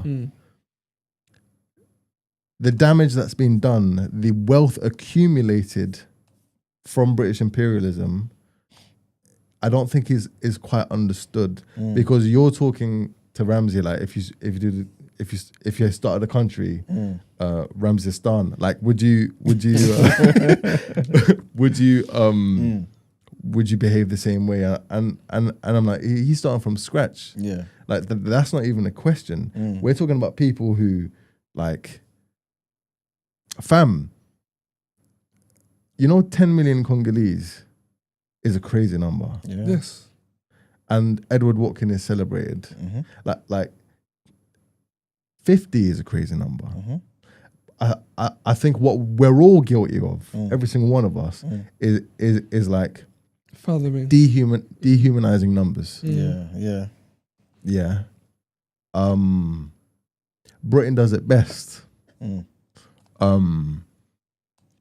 I think that's what this work is trying to do, is trying to like show the ugliest side of Britain. Just from having a discussion about like imperial commemorations, just history, bro. But this ain't the only example. Imperial warfare was brought up. There's other examples, like, I mean, the first example that comes to my mind, which everyone knows about, is Edward Colston and that statue. Yes. And do you remember how much backlash there was? Yeah, 100%. Yeah. The Tories brought in a policy of retain and explain. Yeah, the bus case though. Who? Didn't they bus case? Nah, the statue I think is in a museum now or something. The guys that damaged it. Oh, I didn't keep Pretty up. sure they buskers. But like there's Black Boy Lane in Tottenham as well. I think there are, again, a lot of people will argue and say like this is their country. Let them celebrate. But I'm like, no. This city was built off of the theft of the wealth from our nations. So the city is as much ours as it is theirs. Is this... So I want to ask a question. Go on. With everything your extensive knowledge, right? I've just a simple question. Yeah. Are you patriotic? What, in Britain? Yeah. Nah, not really. Okay. But I acknowledge I am British. Yeah. Because when I'm from Iraq. Yeah. When I'm in Iraq, I know I'm not Iraqi. Yeah. I have heritage that goes back to Iraq. Yeah. But like, I don't belong there. Yeah. I know I belong here. Yeah. But here has a government that doesn't rate people like me. Yeah. Cool. To me, that's temporary. I'll fix that. But like, my story is Britain. I'm not too sure if this is a personal question, but we can say. What about you? What about me? Are you patriotic? What about the UK? Yeah. No, I'm not. Brent, what about you? Me? Yeah. Nope. Okay. But the thing is though, I actually, I'm glad you mentioned that because I was going to ask you, do you feel like that's a problem though? And I'll tell you why. Because we've had in this show before, where we spoke about, the difference between English and British and things of that nature and how, especially, I can only speak for black people, right? But most black people say, oh yeah, we're British, we're not English, Which just seems like a bit of semantics really. Because what would you say if we were in France? Would you say you're not French or, it's the same sort of thing. Britain kind of speaks about the other countries in the UK, right? And less so, I think, now anyway, about ethnicity. I remember playing a clip on the show with one white guy who is, I believe, either the former head of the Spectator, the magazine, which is most people would say is a far right, or just right anyway, news outlet. And he said Rishi Sunak is English, and he was speaking to Cap. He was Say that again. Wait, Rishi Sunak is English. so, he said. So Oh yes, I remember that clip. Yeah. I remember the clip. that's waffle. He was speaking to the white Jewish Russian guy from Trigonometry, that podcast. And he basically said, and the guy was like, what? Rishi Sunak? He's like, yes. Like, he was born, raised here. Why is he not English? You know what I'm saying? I say all of this just for context to say this. If we are hesitant to say that we're English, then why is it that we kind of want things to change in England? Okay. As if, you know what I'm saying? Like, if I'm English, then okay, cool. Yeah. I'm like Bill and Sally. Yeah. If I'm not, Yeah. then should I keep my mouth closed? So, do you know what I'm saying? So two things. Firstly, I'm looking at the chat. Yeah. And someone said the Nazis had Muslim soldiers too by Mackin Cap. That's BS, bro. What's the point though? What? I don't understand what the point is. I don't know what the point is, but it's nonsense. Unless I just want to say stuff. I don't get Anyway, the I point. just wanted to. Okay. Just that. I don't get the point. They can articulate that. Secondly, Rishi Sunak is not English. So this is where we get into identity politics. Okay. Britain is not real. Britain is an idea. What do you mean? Britain is a concept. Expand on that. Bro, it's a concept. It's a flag. It's a nation state. In terms of nation states, it's nothing more than a piece of paper. How does that differ with any other country? It doesn't. Okay. All nation states are ideas. Okay. Bro, Nigeria itself is. Sorry. When it is that person said what they said, and then you said that it's bollocks, right? Yeah. They did say that Nazis had Muslim soldiers. Pardon? What said that? What you responded to? What was the claim? That he said that the Nazis had Muslim soldiers. Apparently they did. You're talking about the Axis powers. I've got no clue what you said. So you're talking. Hold on, because we need to be clear. In the bill. I'm asking questions. He's asking questions. So because I popped it in. I know you did. And it said yes, the Nazis did have Muslim soldiers, especially during World War II. Here's a clear breakdown, and then it says a breakdown. So I wanted to hear now. Firstly, I want to see sources. Secondly, the Axis powers. You got to remember, World War II was the Allies versus the Axis. Like, that's like saying. Don't look at me. Look at Brent. I know. That's like saying. I'm listening. I'm acutely interested in it. Yeah. I didn't have a clue what the intent of him making the claim. Yeah. I am not yet. Yes, that's why I want to know the point. Yes. So the fact that you've said as bullcrap, that piqued my interest. Okay. So I've typed this in. Now I want to hear the history. Of course. So that claim, just at face value, assumes that the Nazis had swastika wearing Muslims in their ranks. That is not true. What the Nazis had were allied entities that formed the Axis powers, one of which was Japan as well. Yes. And the reason why the Axis powers had Muslims in it was because it was an act of rebellion against the Imperial West, which they were victim to for hundreds of years. And so that's why there's a history of Muslims speaking to Nazi Germany, collaborating with Nazi Germany, similar to how Churchill did. Okay, so the implication that guy made was that there were Muslim Nazis. Yeah. And you were saying that's bullcrap. Yes. And what did happen was that Germany had allies fighting for them, alongside them, against the West. Yes. Okay, cool. You see how this works? But what's the point? I don't understand the point they're making with that. I didn't ask the question. Oh, okay. I didn't make the statement. Yeah, I really want to understand the point they're making. Is it because Nabil's Iraqi? You could ask them to clarify. Well, I think what I tried to do was clarify, because these sweeping statements are dangerous. They're missing nuance. It's missing a lot of nuance, because that statement assumes that there were Muslims wearing swastikas. Yeah. Insinuates that. Which also feeds into some of the propaganda being circulated today by Israel, saying that, Palestinians are Nazis, when it's like, no, they're just anti-imperial. It's very, very different. But I don't want to deviate too much from that point. I want to go back to Iman's question, which was about being English. Being English. Yeah. So Britain is an idea. It's a flag. It's and it's the same way Nigeria is an idea as well. Nigeria as an idea is not even 100 years old. Iraq as an idea is not even 100 years old. These are new concepts we're dealing with, but they are exactly what I described as concepts. They are not rooted in any biology. England is a geographical place. Yeah. And to be English is to come from this place. Yeah. And like there are multiple different factors that assign you the title of English. That's tongue, that's a biological makeup, that's so your genes, that's the culture around it as well. All of that put together makes you English.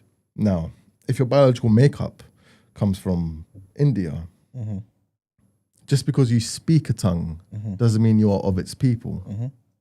Do you know what I mean? Yeah. So as far as I'm concerned, he's diaspora Indian. I acknowledge I'm not English. Because the English today are made up of different tribes. There's like the Jutes, the Celts, the Anglicans, the Normans, and so why would I claim to be a Saxon when I'm not? That's as mad as me saying that I'm Yoruba. I'm not. But can't things change though? How? All right, cool. Cool. All right. So these are the uniforms Of that these units. Let me just. the Ottoman Empire. They're not Nazis. Hold up, looks like Ottomans. Hold up. The Waffen Mountain Division of the SS Hansha, Yeah. but the Bosnian Muslims, Okay. and they were wearing fez headgear Yeah. Ottomans. in a traditional Ottoman style hat. Yes. But they were basically what chat's saying is that they were allowed to mix and match the uniform. They were allowed to keep their Ottoman identity, but they also had the hold up, bang, swastika right here. Interesting. This is just a quick. What does that say? 1 2 though? 1 2. Huh? What does the chat say about that hat? That it was. I don't know. So that hat used during is combat not- and on duty situations. The field grey fez. Scroll down a bit. So was that hat worn by the Muslims? Yeah. Look, it's here. Can you see it? Are those the Bosnian Muslims? Yeah. This is what the chat I saying. I hear it. No, that's interesting. But they're saying also they didn't subscribe to the ideology. Yeah. But they wore a mix. Yeah. So we know of the collaborations between the Ottomans and Nazi Germany. That being said, the Ottomans aren't the representation of Islam because the Arabs revolted against the Ottomans. That's true. So it was Mark Sykes and Pico, the French and the British, who supported the Arabs in overthrowing the Ottomans. So, and they were Muslims. So there were Muslims on both sides. Are Muslims Nazis now? Which community member was saying this? A gentleman called Mackin. Mackin. Do Yeah. you normally type? Every now and again, yeah. Oh, so it's one of the faithfuls. I mean, Trying to catch Nabila. You can't catch me out, bro. I like that. come on. I like. Thank you very much for the education. Go on. Yeah. So yeah. What were we saying? Yeah. The British being British and English. Yeah. As far as I'm aware, everything that's built in this English, these British Isles today, is a physical manifestation of the idea of Britain, of which has no biological backing. And the idea of Britain expanded and included imperialism, which formed part of my story. I'm from Iraq. We were part of the British Empire. Therefore, your idea has affected me.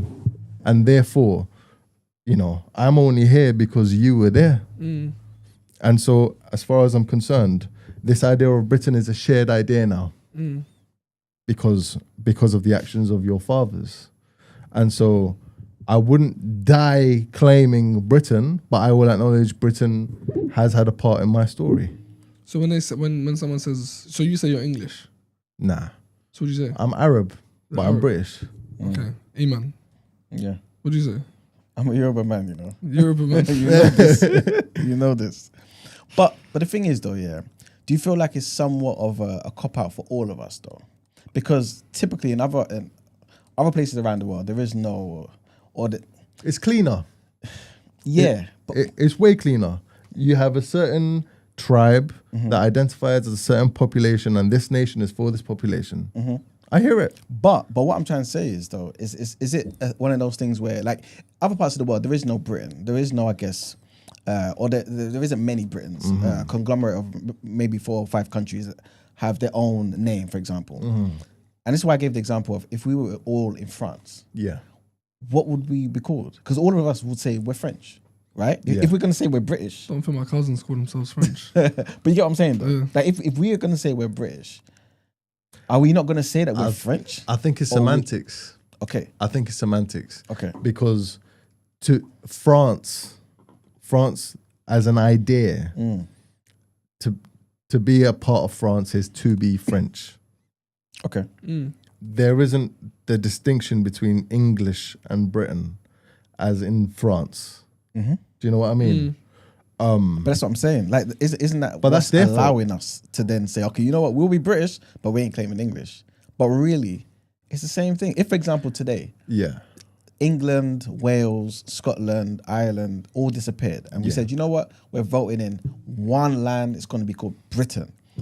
Are we all going to say we're less British today? Are we all going to stop claiming being British? I don't think that's the case. The reason why I say all of this is because of the hesitation of us, and me included 100% to the core, of saying that we're English. But at the same time, behaving like we should have the rights. I'm not saying we shouldn't, but behaving like we should be seen and treated exactly like everybody else who is English. Yeah. I.e., we should be allowed to change names. We should be allowed to do this. You know what I'm saying? I hear what you're saying in terms of the idea that, okay, cool, this wouldn't exist if not for us. Just like in America, it wouldn't exist if not for black folk that was taken there, enslaved, right?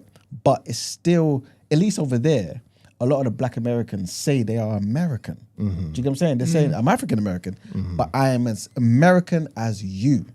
Here, we don't say I'm as English as you. Do you get what I'm saying? But that's because America is an idea. All right, cool. America's an idea. Like, America, white people don't belong in America.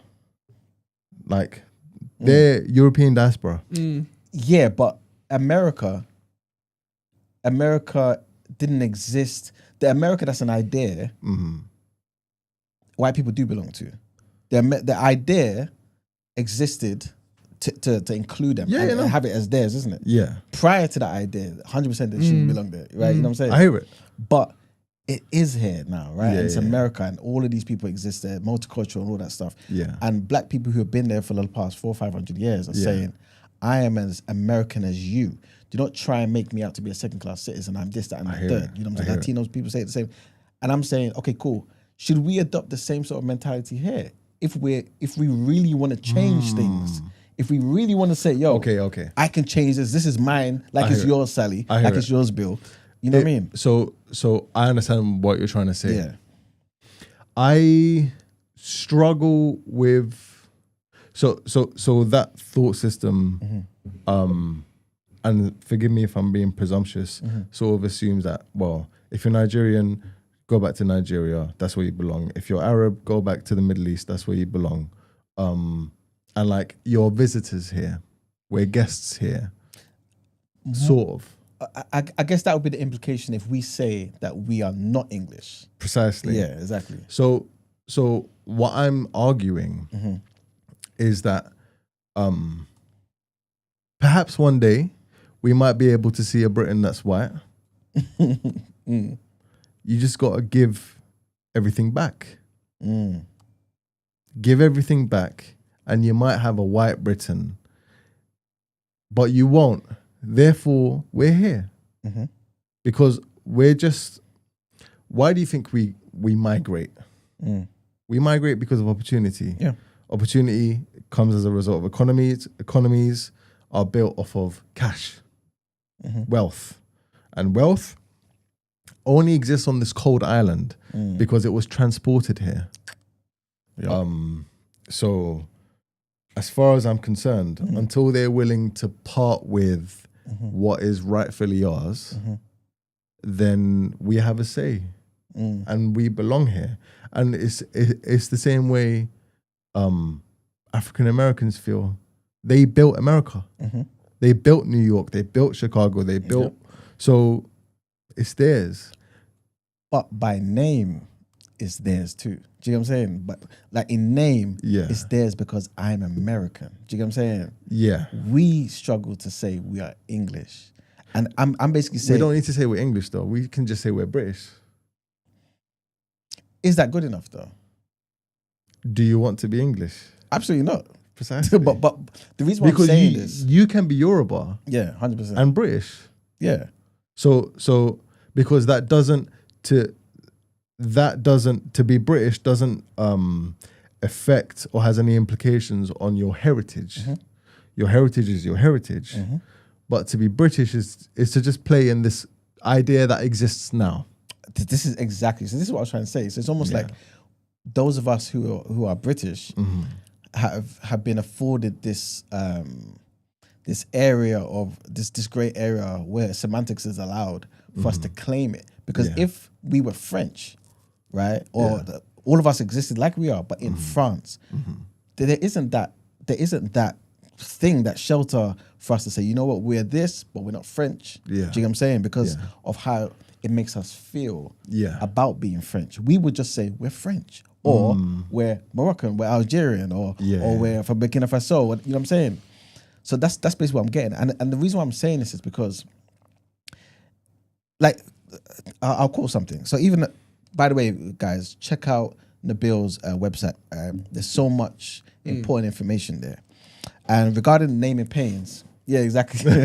Regarding naming pains, you quoted Lord Woolley, right? Yeah. CBE, right? And he basically said, for many, including me, there's nothing, absolutely nothing to revere about the empire. Yeah. It means slavery, murder, theft, barbaric cruelty, and colonialism. Yeah. We cannot and must not attempt to erase our history, but we can choose which parts we put on the pedestal. Yeah. I agree with that. But what stuck out to me is what he said when he said here, we cannot and must not attempt to erase our. He's saying... He thinks he's British. Thank you very much. But it's more than that, though. I feel it's even if it is... yeah, go and talk to me. So this goes back to... we're talking about, like, let's go back to Windrush. Yes. Yeah. Britain told Caribbean populations, come to the UK, help us rebuild, and you will be British. Yeah. This is following independence. I think it was following independence when Jamaica claimed independence. I might be wrong. But they were essentially saying, come to the UK, help us rebuild. It might have been before. Independence was 62.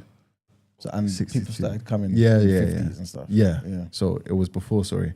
But they said, you will be British. And like, I remember when the Windrush scandal was happening and there was all those question time discussions being had, a lot of the heartbreak of the elders from the Caribbean who came over on the Windrush said, you told us we were British, because there were conversations around what it means to be British.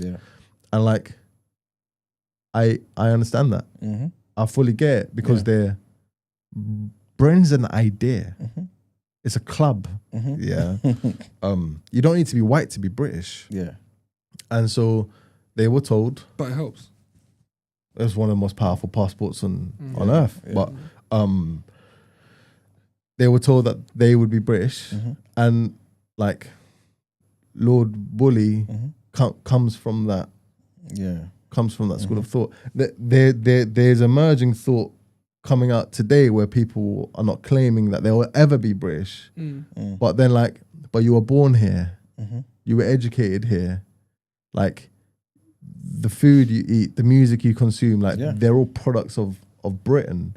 And so like, if we don't at least acknowledge that we are part of Britain, whether Britain as a concept, as a wider concept, or the ones in power in Britain love us or not, that shouldn't have a bearing as to whether we are British or not. Because my passport is the only thing. Well, it's my only passport. So if I'm not British, what am I? So essentially, being British should be enough for us to say, you know what, we have every right and claim to everything in this country, like everybody else that's here. Do you know what I'm saying? Yeah. Which I guess in practice is what we kind of do anyway. You know what I'm saying? Hence us demanding our rights in various institutions. Yeah. So yeah, I hear it. I hear it. Yeah. Yeah, man. Interesting. It's complex. It's very, very complex. I think that the danger is people might conflate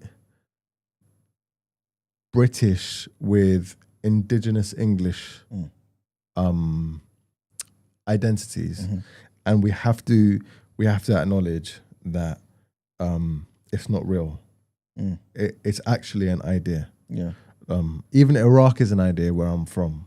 Like the Pan-Arab colours, they were an idea thought up by Mark Sykes, a British imperial officer.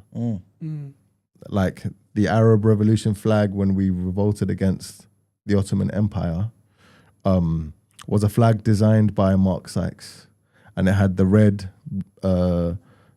black, white, and green on it.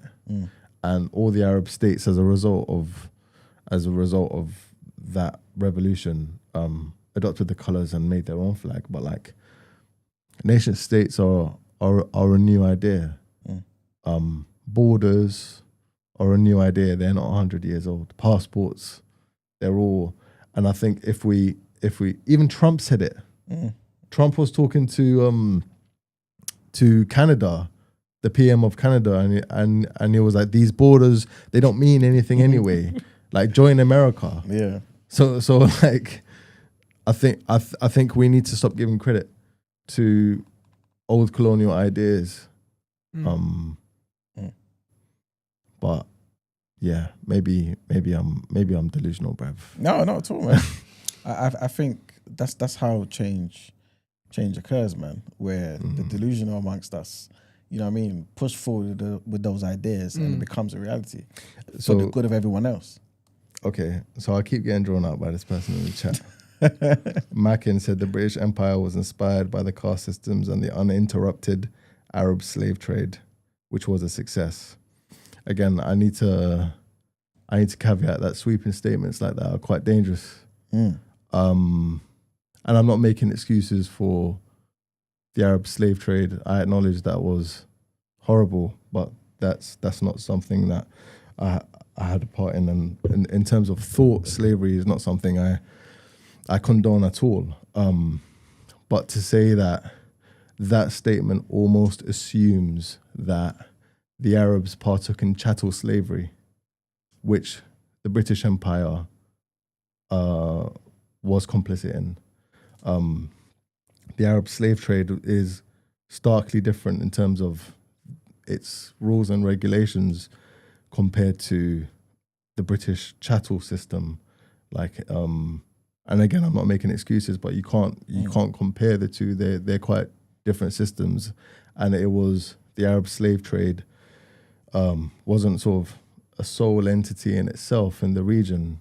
Like the Benin Empire also traded people. The Arabs also enslaved themselves. Like the slavery system as we understand it today is very different to the slavery system that was back then. Again, not condoning slavery. I'm glad that it's over and we have conventions that's agreed across the world for that. But we can't conflate chattel European slavery with historical slave systems of the past. And I can't corroborate whether the British Empire was inspired by these two systems. He might be right. But yeah. Well, obviously, I guess one day, if we want to get into it, we can talk about that another day. But this is about what it's about. Of course. But what I did want to ask you though, Yeah. so God willing, this like your plight is successful, your campaign is successful. Yeah. What does a renamed Wembley Park look like and represent for future generations? So that in itself is a big task. I don't want to be the only one. So I'm not sitting here saying change the names and here's a list of better ones. That's not my intention. My intention is to open up the opportunity to name these buildings to the communities that surround it. As in, like, I would much rather trust the opinion of like my Nigerian auntie, my Jamaican uncle, my Pakistani nephew, like everyone who makes up my bits that makes up Northwest London are of way better competency or are more competent, than those who have named it what it is today. Like I would trust in their ability to name it. And like I would be interested to see like what would happen if we gathered everyone into a room to assess this and to come up with different names. And it's going to be war. If you bring in people of different 100%. backgrounds, someone might say, name it after Gandhi. Yeah. And then someone will be like, Gandhi was racist. And so it's a chaotic discussion. It's a discussion that has chaotic potential. But I think that's what cities are. They're chaotic things and allows for us to get to know one another. If I came up with the answer myself, then I'm doing the work for them. I think there's there's an exercise that needs to be done first prior to renaming, where we sort of enlighten and allow the public to acknowledge that this is an issue. This should not be celebrated. We shouldn't name these buildings X, Y, and Z anymore, so that we don't repeat mistakes of the past. All right, our good brother in the bill. Thank you for that, man. Appreciate you coming and talking about that. Where can everyone find you so we can find information? Because I know, obviously, like you said, you do talks as well at different places as well, right? And can people support what you're doing? How best can we get involved? You know what I'm saying? So my Instagram is nabil.alkanani. That is probably the best way to reach me. Cool. I have a website, nabilalkanani.com, that just shows all the various projects that I've got running. Naming Pains is on there. Privatize the Man Them is on there as well. The classic. The classics. And in terms of support, like Naming Pains is free to read online. Privatize the Man Them is free to read online as well. So support doesn't need to be financial at all. It's more word of mouth. So like, read what I've written.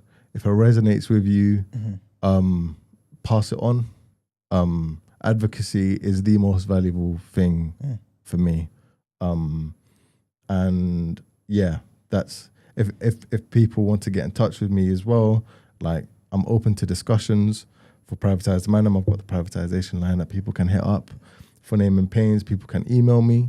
But yeah, I'd love to collaborate with like co-conspirators and see what can be done. All I've done to date is like come up with the thought and the theory behind it, but I want to see some practical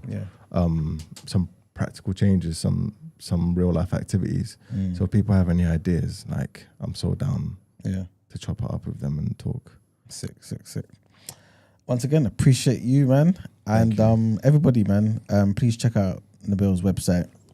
Insta, he's doing a lot of good work, man. If you missed the first time he came on the show, talking about Privatize the Man Them, gentrification, you know what I mean, the effects of those things and how we can take back ownership, you know what I'm saying? All them things is essential, man. You know what I'm saying? So please check that out as well, man. Yeah, let's get into more headlines.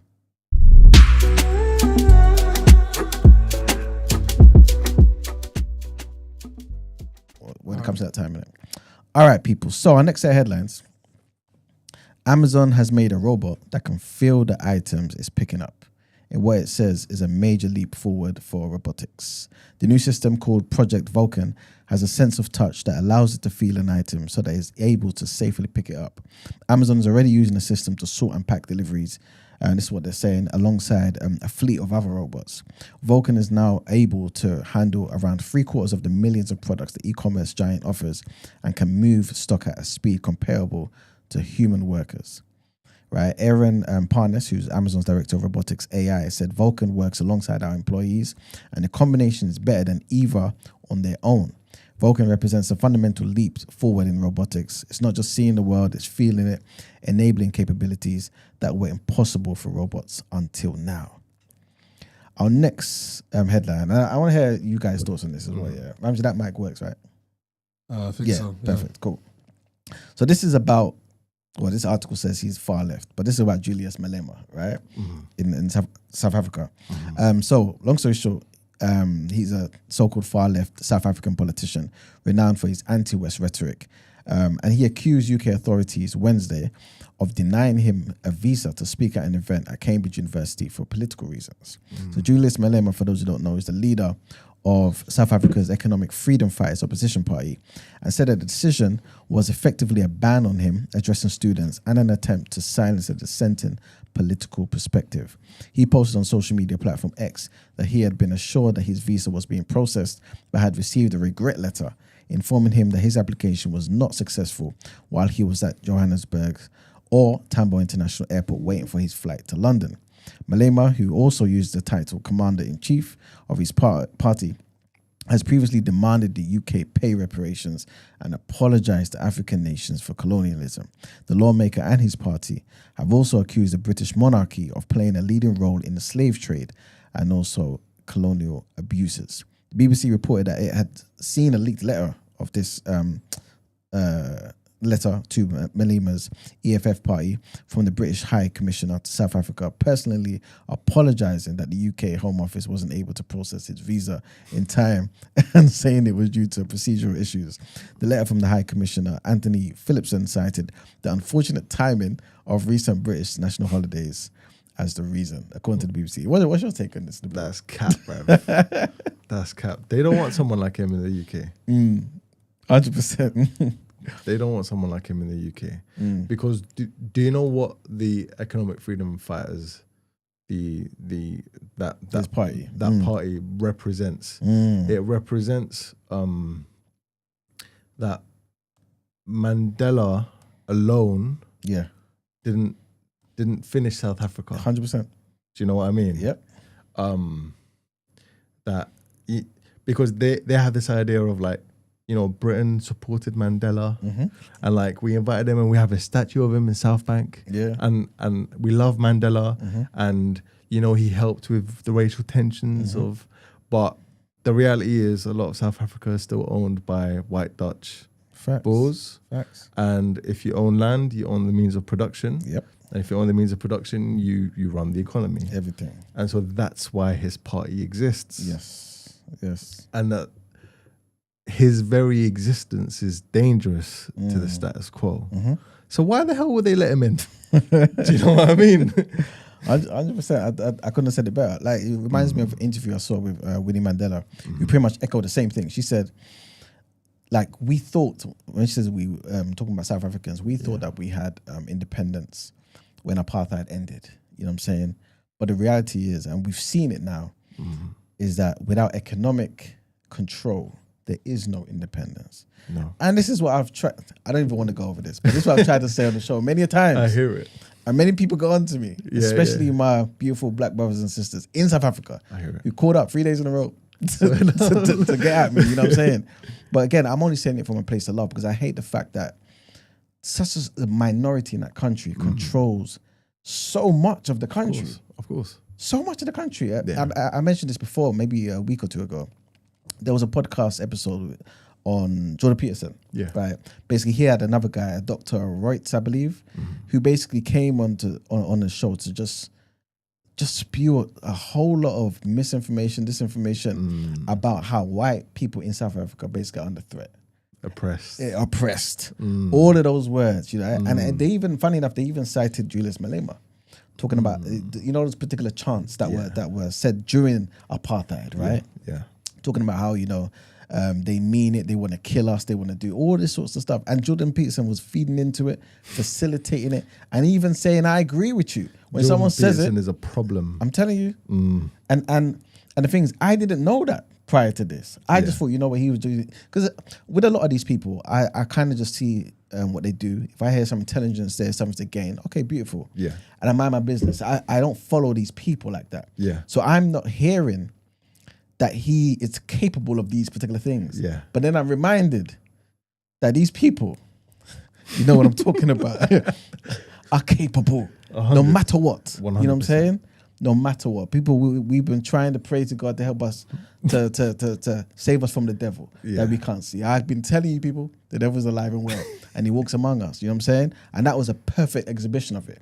How they were able to just lie. And what saddened me the most, I think, was under that video, I looked at the comments and I saw so many black South African people saying, yes, we need this. This is the truth. This is and I just thought, wow, the brainwashing is real. It's real. The biggest threat doesn't come from external entities. It comes from within, bro. Yeah. It comes from within. Sometimes it's your own brother. Yeah. Cain and Abel. Do you know what I mean? It's heartbreaking to see. Because the miseducation is not just on the white man, but the miseducation sometimes can affect our own communities as well. 100%. And Jordan Peterson represents that whole manosphere as well. Yeah. The idea of like white victimhood in Africa, it's not new. Yeah. Yeah. It's like Zimbabwe and like white South Africa, white Southern Africans who still refer to it as Rhodesia. Yep, facts. It's the same. It's the same people. Yeah. It's a damn shame, man. Yeah. We just need to fix up. We really do. Yeah. But yes, next headline. The government's data reforms have moved closer to becoming law as ministers face calls to do more to protect artists from artificial intelligence developers. So the Data Use and Access Bill cleared the House of Commons on Wednesday evening, with the government successfully resisting proposals by critics of the legislation to include changes relating to AI and copyright. Piers previously amended the bill in a bid to protect creatives from having their copyrighted work used to train AI models without permission or remuneration, right? Although these changes were removed by the government during the committee stage of the legislation in the Commons, opposition MPs failed to reinstate the protections on Wednesday, as the government argued that the amendments preempted the results of its copyright and AI consultation, and it does not want to legislate in a piecemeal fashion. Instead, the government pledged to conduct an economic impact assessment of the policy options put forward in its consultation. The consultation, by the way, has been widely condemned by high-profile figures in the creative sector, including musicians like Elton John, Annie Lennox, Sir Paul McCartney, Kate Bush, all of them who basically say that the government's plans to make it easier for AI models to be trained on copyrighted material amount to the theft of music and will decimate the sector. Next headline, and black smoke billowed out of the Sistine Chapel's small chimney on Wednesday evening, man, signaling that cardinals had failed to elect a new pope to lead the Catholic Church. Thousands of people had gathered to St. Peter's Square in the Vatican, waiting for smoke, signaling whether a choice had been made or not. At past 2100, 9 o'clock p.m. local time, black smoke spewed out of the chimney, indicating that the first vote had failed to reach consensus. White smoke and the pealing of bells would have announced that the 133 cardinals from some 70 countries had chosen the 267th leader of the global Catholic Church. There's no time limit as to how long the secretive conclave, as its gathering is known, can last. But given that it's the most geographically diverse in the faith's 2,000-year history, it's expected to last a few days. The cardinal needs a 2/3 majority to win the centuries-old secret voting ritual. Next headline, and the late One Direction star Liam Payne has left behind a £24.3 million fortune after dying without a will. Cheryl Tweedy, his former partner and mother of his son Bear, is legally responsible for Payne's money, property and possessions after being named an administrator for his estate. Payne died aged 31 in October last year after falling from a third-floor hotel balcony in Buenos Aires in Argentina. Court documents show that the music industry lawyer Richard Mark Bray has also been given administrator duties. Tweedy, who's 41, who's a former Girls Aloud singer known as Cheryl, could place the fortune in a trust for Bear, their son. Under rules of intestacy in England and Wales, a person's spouse and their children, if any, have first claim to the estate. The gross value of the estates amount to £28,594,888. This according to the letters of administration, while the net value, which is the total after the debts and the expenses are paid, amount to £24,279,728. For those who don't know, Tweedy was in a relationship with Payne between 2016 and 2018. And our last headline, the Israeli embassy in London was the alleged target of 5 Iranian men arrested on suspicion of preparing an act of terrorism. This is what the BBC understands. Police have not yet confirmed the embassy in Kensington was the suspected target, as first reported by the Times. But the BBC understands that the report is accurate. So the commander, Dominic Murphy, who's the head of the Met Police Counter-Terrorism Command, said it was a fast-moving investigation and there were significant operational reasons why the force could not provide further details. He went on to say, as soon as possible, we will look to share further details, and in the meantime, we would ask the public to remain vigilant. The men, two aged 29, a 40-year-old and 24-year-old, and another person, aged 46, were arrested on Saturday over an alleged plan to target a specific premises, is what the Met said. The men were arrested in Swindon, West London, Stockport, Rochdale, and in Manchester. 4 of the men are continued to be questioned under the Terrorism Act. The 5th man, who was detained under PACE, Police and Criminal Evidence Act, was released on bail until the date that they're going to mention in May. And that, ladies and gentlemen, is the end of the headlines. Time to pay them bills and time to get into the reaction. Reaction? Yes. All right.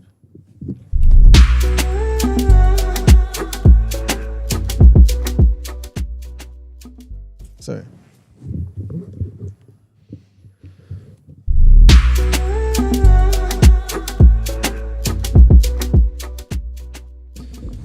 What's going on, people? It's the rotation where we talk about my favorite subject, music. We have a couple of projects and a few songs to talk about. Brent, could you please... what should I go for first? Let's go for Isaiah Falls' project first, please. You've been pressing a whole set of buttons, haven't you? Huh? No, I haven't. Interesting. Actually, I haven't. Isaiah 4. Yes, please. Isaiah Falls, okay, sorry. There you go. So the first project we'll talk about is Isaiah Falls' Lover's Paradise Side A, in parentheses. Let's go with ratings first. I think this project started off strong. I was like, oh shit, this is baby making music. I was saving some songs, you get me? Then I feel like it dipped. And it dipped at the song Trick Daddy. But let me just go for my rating, then I'll break it down. I give this a 2.5 out of 5 rotations. Brent? Yeah, I'll give it 2.5. Maybe 3 if it is I listen to it again. Okay. But we'll start with 2.5. Nabil? I was going to say 3. Okay. Because I thought it was consistent. Really? I thought it was consistent. Okay. But it didn't blow me away. Okay, pause. this guy. Sick. Your mind's in the gutter, bro. It did what it was supposed to do. Sick. All right. E-Man. I have to say, yeah. Yes. I did try my best, yeah. Okay. I got 2 desires. So I missed 3 more songs, yeah. And based on what I've heard, I'm giving a 3.5, man. 3.5, maybe even a 4. I'll be honest with you. Songs weren't too long. You know what I'm saying? Straight to the point. Yep. I got the point of the song. Sorry, did you say you finished listen to it? Nah, almost. You did. What happened? Are you giving it ratings? I have to based on what my... Yeah, what? It was an EP, but I get you. Yeah, you didn't finish the whole project. The project, sorry. Yeah. You can't give it a rating. Why? You haven't finished it. Based on what And you said I've 4. heard. Wait, You said what? You know Chris, he's sitting next to you. You said 4. You can touch him. Sorry, hold up. You can touch him. Pause. 4. E-Man, you're bugging out, bro. I You're said- bugging out. Firstly, 4. Listen, man. I said 3.5. Oh, okay. But I said maybe. No, it's not. I was listening, not you, right? 3.5, yeah. Maybe, but again, I only got the desires. Okay. I liked the desires. Okay. It started strong. I agreed with you. Okay. First track, it wasn't a sample. It sounded like an interpolation of another Another song. Okay. I can't remember what it is. If I Okay. keep listening to it, Okay. I'll probably get it. But I'm happy you enjoyed it, though. I don't liked think it. we've had a project you've enjoyed this much that you didn't finish. To be honest, if I'm being entirely honest, because I listen to the music now, I don't always listen to the music. So that's What do why. you mean? As in the other times, isn't it? Oh, so when I say I don't oh, enjoy it, it's because I okay. don't really know. All right, great. So Just being honest. we'll talk But about it was good. Isaiah Falls, originally from Florida, R&B, soul, hip hop. He's relatively new, rose to fame with his viral single "Florida Baby." Obviously, as you can tell, is heavily influenced by Frank Ocean. He cites saying he loves Marvin Gaye. He had a debut album in 2024, Drugs and Lullabies. Notable tracks: Gold on My Teeth, Love Me or Love Me Not, Candy, Did I Love You, and he's had other singles. Can I? Yeah, of course. There was one featuring artist, Odell. It's a shame because that's the next track after. that You missed. missed it. Odell yeah. was hard, Yeah, he bruv. killed it. He killed it. He's from the UK as well. Yeah, he is, of course. Where is he from? Like Lewisham or something? But I want to say South as well. East- But he's South East he's- London, yeah, We've yeah. spoken about Odell quite a lot on the show. He's sick. Sick.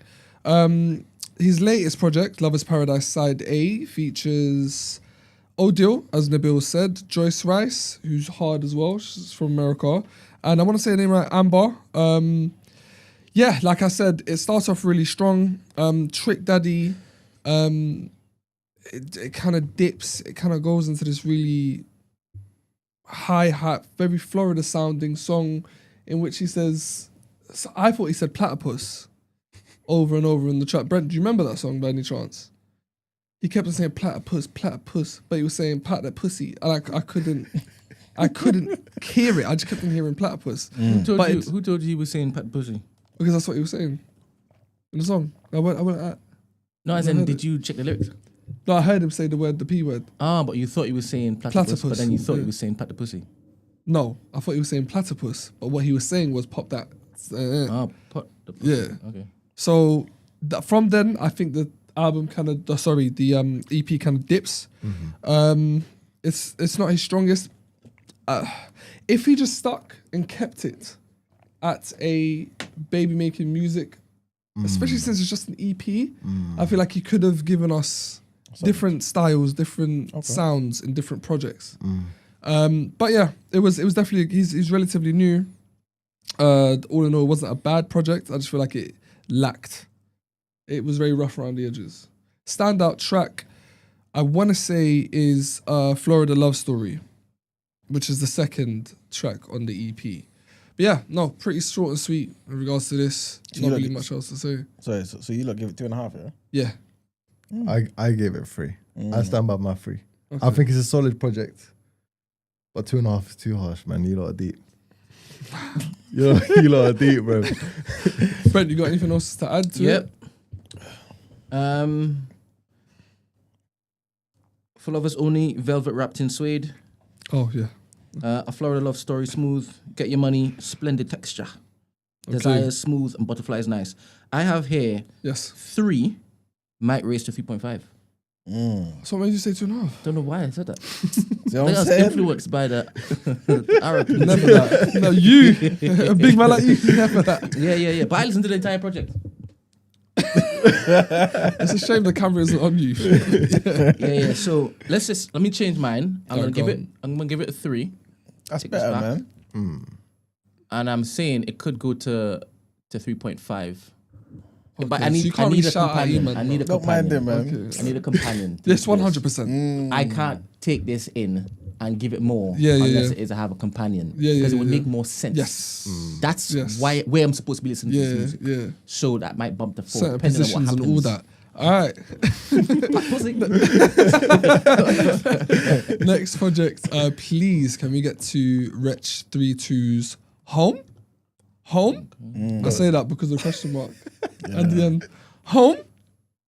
We have Wretch 32's latest album. North London's very own British rapper, singer, songwriter, and creative director, which I just learned. You lot know him, came from the movement with Gets, Scorcher, Devlin, known for his conscious rap, has dropped this to me. I may be dumb, but he dropped this out of nowhere. I know he dropped a single, but this came out, I didn't even know he was working on the project. He dropped teasers. Yeah. He dropped teasers. An album though, I was like, sick. I hear it. I give this album, I would say 3.5. I think more 3.5 than I would say 3. This album, to me, before you even give it a rating, needs to go on the wall. I feel like it was a solid project. I liked it. I'll give my other critiques on it as to why I didn't give it a 4, but I think it's a solid body of work. What album's behind you? Yeah, would I replace it with? 3.5. You're looking. Yeah, because I don't memorize all of them. So there are 3.5s on the wall. It could be. Jesus Christ. Because I can't say this album's 4, the same as Ezra's Collective. It's a 4, like, no worries, why Lord? I can't. It's not on par for you. Nah, because I need to give my critique. Anyway, what's your rating? 4, bro. Okay. That might get bumped up. More listening. Okay, with a companion. Nah. Nabil. That's not a companion. What's your rating? I was going to say solid 4.5. Solid. Okay. Solid. Iman, did you finish the project? I did you hear it? I prioritized this one. Okay. Solid body of work. Easily a 4. I was trying to see if I could find errors in particular places and stuff like that. And I thought to myself, you know what, if I was back in, I don't know, year 2000, 1995, I was working for The Source, what would I give this rating? You know what I mean? And I thought he's kind of ticked all the things necessary to make this a solid body of work that people would appreciate. It was introspective. It was there was social commentary. Yes. It sonically it was good. I felt on some tracks he tried to make the sound very grand, but it might have missed an additional instrument. I feel like disagree. That's the one thing I just for some of the tracks. You can't listen whilst you're speaking. You should know that. And honestly, in my head, I thought to myself, if he had recorded this and Brent was in the studio, I think Brent would have added something. Okay, I don't know. I was gonna get a full-time show to him sucking you off. I don't want to do that. No. I'm just being honest because Brent, when obviously Brent was producing, he tends to put loads of sounds. You know what I'm saying? Yeah. And make big sounds. Yes. So I feel like in those sounds where those particular tracks where I think maybe one thing was missing, instrument. What can you say? What you thought was missing? What was the what song? I can't remember. No, the song. not song, but from what you can remember, it might just lack like a drum. Was it? It might be like trumpets? a sax, Okay. or it might be like instead of the strings being one note, maybe I don't know. It lacked depth. For just you. a bit more. Okay. And again, that's not on all the tracks. That's not on all the tracks. That's just on some of the tracks where I felt like, okay, cool. I see what you're trying to do here. Yes. Make it big, make it sound. Yes. But it's just one more thing that's you know what I mean? Okay. To kind of add to the production. But overall, I feel it was a solid body of work, man. I feel like it's something that people would really appreciate. I think in the modern day and time, it could go up to 4.5. Yeah. Easily a 4. Solid. I see. It's interesting you say that because when I heard it, I just thought there's money in this. I heard money. I heard that there were real live instruments being recorded. I heard the oomph, the gravitas. And it's interesting that you say that. I didn't really get that. What do you think about that? About what Eamon said in regards to the sounds? I don't know if I would.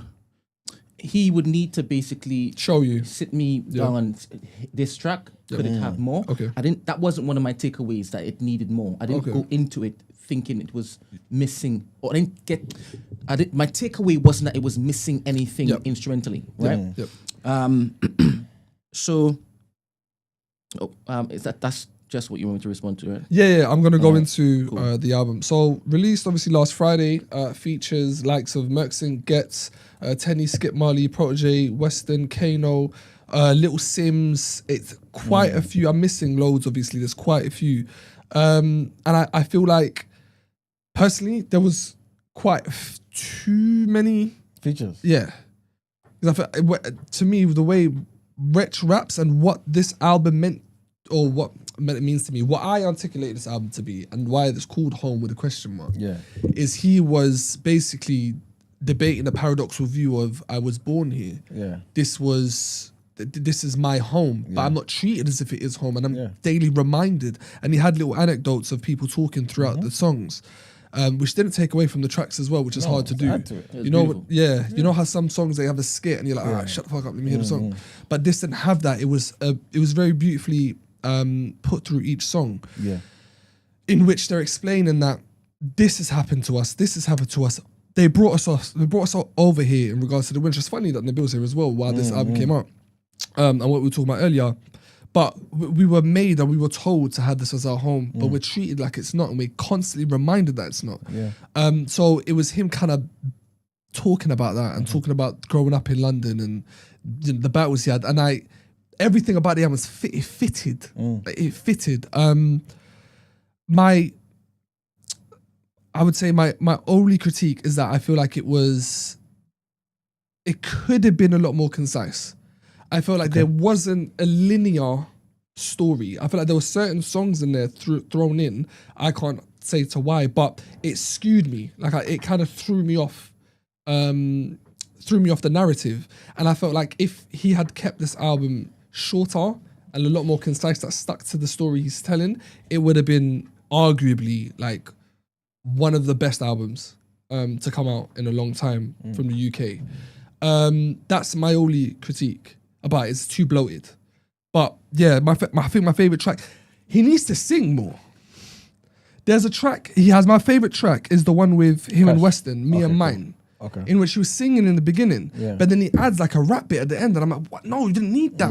We've got you rapping, we know what you're about. But that's just me being picky. We've got to be super critical. But Me and Mine is my favorite track out of the whole thing. But that was basically, I said the rule.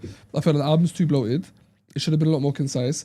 And I understood the narrative that he was talking about in this album when he mentioned home with a question mark, because he was born here, but he's not treated as if he. Yeah.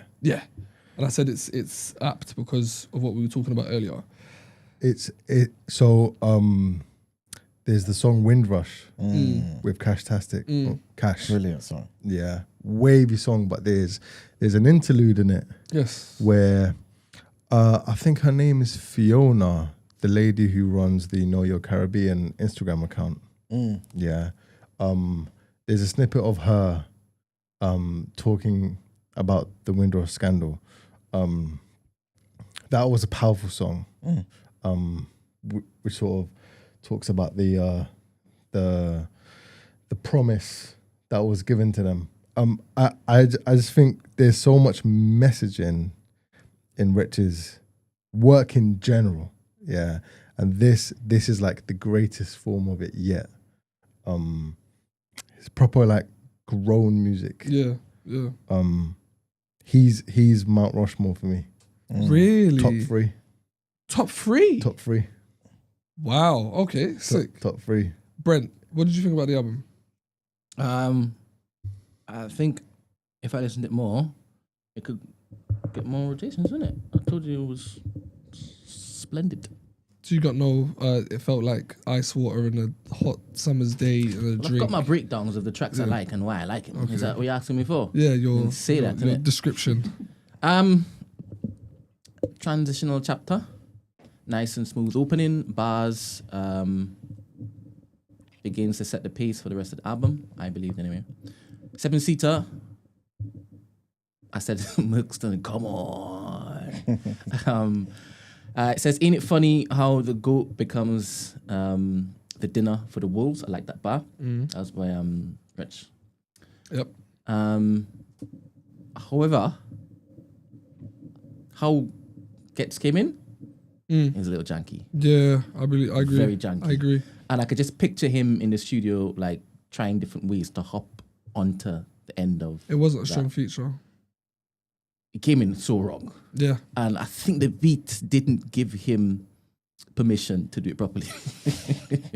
And he should have insisted that it was done properly so that he could come in, because how he came in was terrible. Terrible. Beat is nice though. Like Home, that's a smooth vibe. Nesta Marley, quite enjoyed this soulful joint. Home Sweet Home, the chord progressions are wonderful. The keys induce immediate nostalgia. Anything over this is going to be a vibe. It's more difficult to miss hit than to basically do well on this. And the strings are beautiful. Black and British, sadly beautiful. Windrush will always love socially responsible addresses. Me and Mine, love it. Little Things, so beautiful. That is it. Scraps' feature was hard. Scraps' feature, do you remember that? No, just the way he came in, said exactly what the song was about, and then bounced. It wasn't too convoluted. Done what he done. Scraps doing what he does best. A lot of people mentioned, when I was looking at the reviews and see what people thought initially, a lot of people were saying that there were certain bars pertaining to the whole Scorcher thing. I didn't pick up on any. See, I thought particular things it was one time. Yeah, there were a couple. Yeah, exactly. But I thought to myself, am I thinking that's his only friend in the world that he's got a problem with? It might be about somebody else, you know what I'm saying? Yeah. But it did come to mind. Yeah. So he is getting a lot of, I've seen a lot, especially with his interview with ZZ Mills. Yeah. He is getting a lot of flack for being a conscious rapper that he is. And he's also saying, why is this thing that I'm going through with my woman, like, cannon fodder for all these particular platforms? Like, why are you so worried about what I'm doing with my love life? I think it's the optics of him being a social. I'm not asking you to respond to the questions. That's when you had said, is he like addressing Scorcher? I picked up the fact that he was saying, "This is me and mine over here. It has been for the longest while. Why is this the priority in your conversations after all these years still?" I think because we're seeing a resurgence. Did you do it again? No, I think I know why. We're seeing a resurgence of Scorcher. That's why. So Scorcher style come back up. So ever since the whole thing with Big Nasty and the whole diss, Scorcher's been a lot more prevalent. So maybe it's just a reminder after him being so quiet so long in regards to the music scene. I know why. So why are you asking questions? I wasn't asking a question. I was telling you what I was hearing, plucking from what he said. So what do you think? Or at least what do you? What? I don't know why it's come up because Scotch just got an award, didn't it? Because what? Scotch just got an award, didn't it? Yeah. But no, it's a solid project. Yeah. I was 3.5 though, isn't it? Yeah. Just one above, just average. No, it isn't. It's out of 5. Oh, 2.5 is average. Yeah, right. Don't worry, you come back next time. Oh my gosh, this is bad, bro. I'm a work in progress. I'm a work in progress. Yeah, your rating system is crazy. Yeah, it's mad. It's hella janky. You're saying it should be next to the rest of the classics there, but it's 3.5. That's why I said turn around and tell me what other 3.5s you see on that wall. Yeah. All right, so next. We got, what way should we do this in? Let's go for the regular put you on, please. Yeah. Can we go for Kamari, the Kamari image, please? Oh my god. Which one? Kamari. What was the image to be a Donny sitting down? No.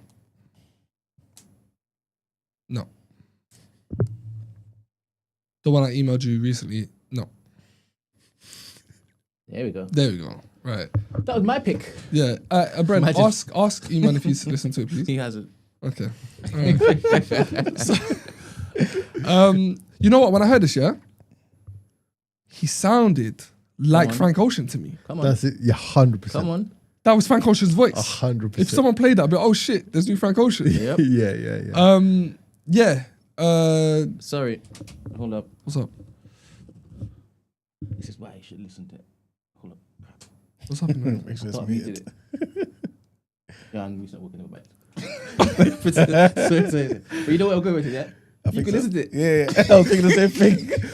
Oh, is that what I think? He has license now to listen to the good music. No, I'm gonna need you to give me context. I need context. I don't get it. He doesn't listen to Frank Ocean. No, right. Okay, let's stop. Anyway, let's stop. Why not? Stop. Ask No, him. stop. This, I'm gonna back you, man. Stop. This single, I give I 2.5 to 3, but I think it's more to a 3 than it is to a 2. All right.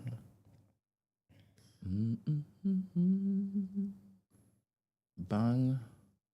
I'll give this a 3.5. Nabil. Yeah. Average 3, I think. Okay. Yeah.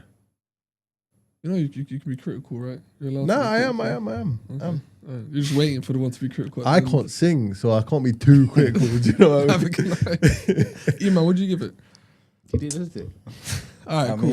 I just wanted the people to know again. So, we got Kamari, Massachusetts' own R&B soul hip hop, relatively new. He had a debut album, Brief Nirvana, which was, recommended to me quite a lot recently by a few people. He's gaining a lot of success. The song's good. I feel like it's not as good as his other songs that I heard from his album A Brief Nirvana, but definitely one on the lookout. I wonder how much he's gonna get compared to Frank Ocean just because of his voice. Already, he's man. He's all over. Which is a shame. All over the interwebs. Because it happened in the beginning of Action Bronson's career because he sounds like Ghostface. Mm-hmm. But Action, he's not a good rapper. So I think that kind of quickly went. But yeah, good song. Nothing I can really complain about. Next song, please. Can we go to... Let's go to the one that looks like a crayon drawing. The kids drawing. Okay. This one? No, that's not kids drawing. That one. Cool. So the next Put You On song is Isaiah Rashad featuring Dolce and Cal Band. What You Said. This song to me is a 4 out of 5. This song this is off his my favorite Isaiah Rashad album, The House Is Burning. TDE's very own, along with Dolce. Solid album, solid song. This is my first introduction to Dolce. What? I believe so. I knew she existed, but I didn't listen to her rap. And it wasn't until I heard this song that I was like, oh shit, she killed this verse. And I started to go back to her old shit. Yeah. But this song for me is hard. Only thing I'm not a big fan of is the other feature, I think. It could have done without. But the vibe, the summer feeling of the song is hard. Brent is listening to it in real time. I'm thinking 4. What? I'm thinking 4. Yeah, 4? Did I miss to listen to Roach? I love that song. Iman, did you listen to it? No, I don't listen to Isaiah Rashad, you know. Oh, okay, all right, okay. Okay, Nabil. I'm sorry to understand. No, it's just been a while. It's been a long time. Because I didn't really like his last album. Stop. So. We love you. Stop. Nabil, what do you think of the song? Again, I thought it was average. But solid song. It didn't blow me away. How many 5 out of 5? 3. 3? Yeah, 3. Okay. 3. Hold on, while I wait for you, Brent, DCF Mux, shout out Marky. He said the first Isaiah project was the best. Yes, true, but that was his mixtape. You're talking about Sylvia Demo. I'm talking about album. Sylvia Demo was hard, you're correct. Was it? Yeah, it was Sylvia Demo. I'm speaking off the top of my head. I can see it in my head. Sylvia Demo was hard, but I believe his first album was A Sun's Tirade. I believe off the top of my head, someone will correct me if I'm wrong, but this album was hard, for sure. Brent, please tell me how much you hate the song. I don't hate it. It's 3.5. Okay.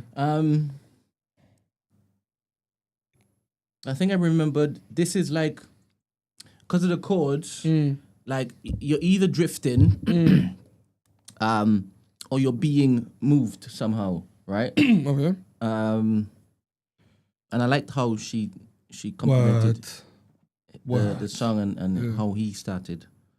So 3.5. Okay. Yep. Last Put You On, last Put You On. Okay. This one was rubbish. Oh. This one was rubbish, man. Did you hear this one? I did. You did? I know this song already. Yeah. It's a classic album. Thank you. Classic. I don't know, man. You don't? This is how I know you're so election, Donny.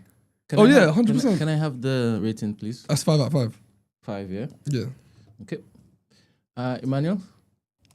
5 too, man. Okay. I'll give it 5, yeah. And I give it a 2. Okay. I give it a 2. Right. I give it a 2.5. God damn it. I don't even know what this is. Trust me, I'm man. thinking this is definitely Ramsey's pick. Yeah. Oh, is it your pick? No, No, it's mine. It's mine. What is it? It's mine. So it's RAMP is an acronym for Roy Ayers. Roy. Does that work too, even to know the artist? But it's No, so I'm old. trying to give you the. Yeah, what are you talking about? Don't interrupt me. I'm trying to give you the knowledge. Roy Ayers' music production came out in 1977. This song in particular, Daylight, was sampled quite a few times. Yeah, we're talking about the legendary Roy Ayers. Yeah, this song doesn't deserve anything less than a 5. Yeah, which is hard. This is the soul, jazz, funk. The way Roy Ayers shaped everything is crazy. This song's crazy. Fernando loved this. Yeah, I think so. Why? Yeah, Why is that? you love this Why is that? He's a music guy. because it's good music. Why are you? No, you saying- gave it 2 and 0. You're talking shit. What? Earlier. Sorry, man. What have I done? What have I done?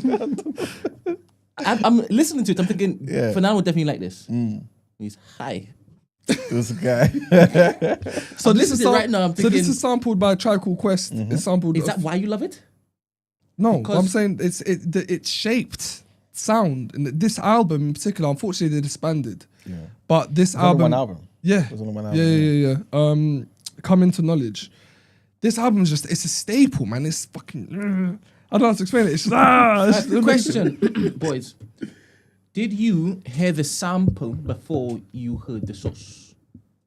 Samples before you I heard did the sauce. hear the sample before. Right, so don't chat rubbish. Your fondness for it came from what it was twisted to. No, You just admitted it. no, I didn't. You asked me if I listened to the sample before I heard the original.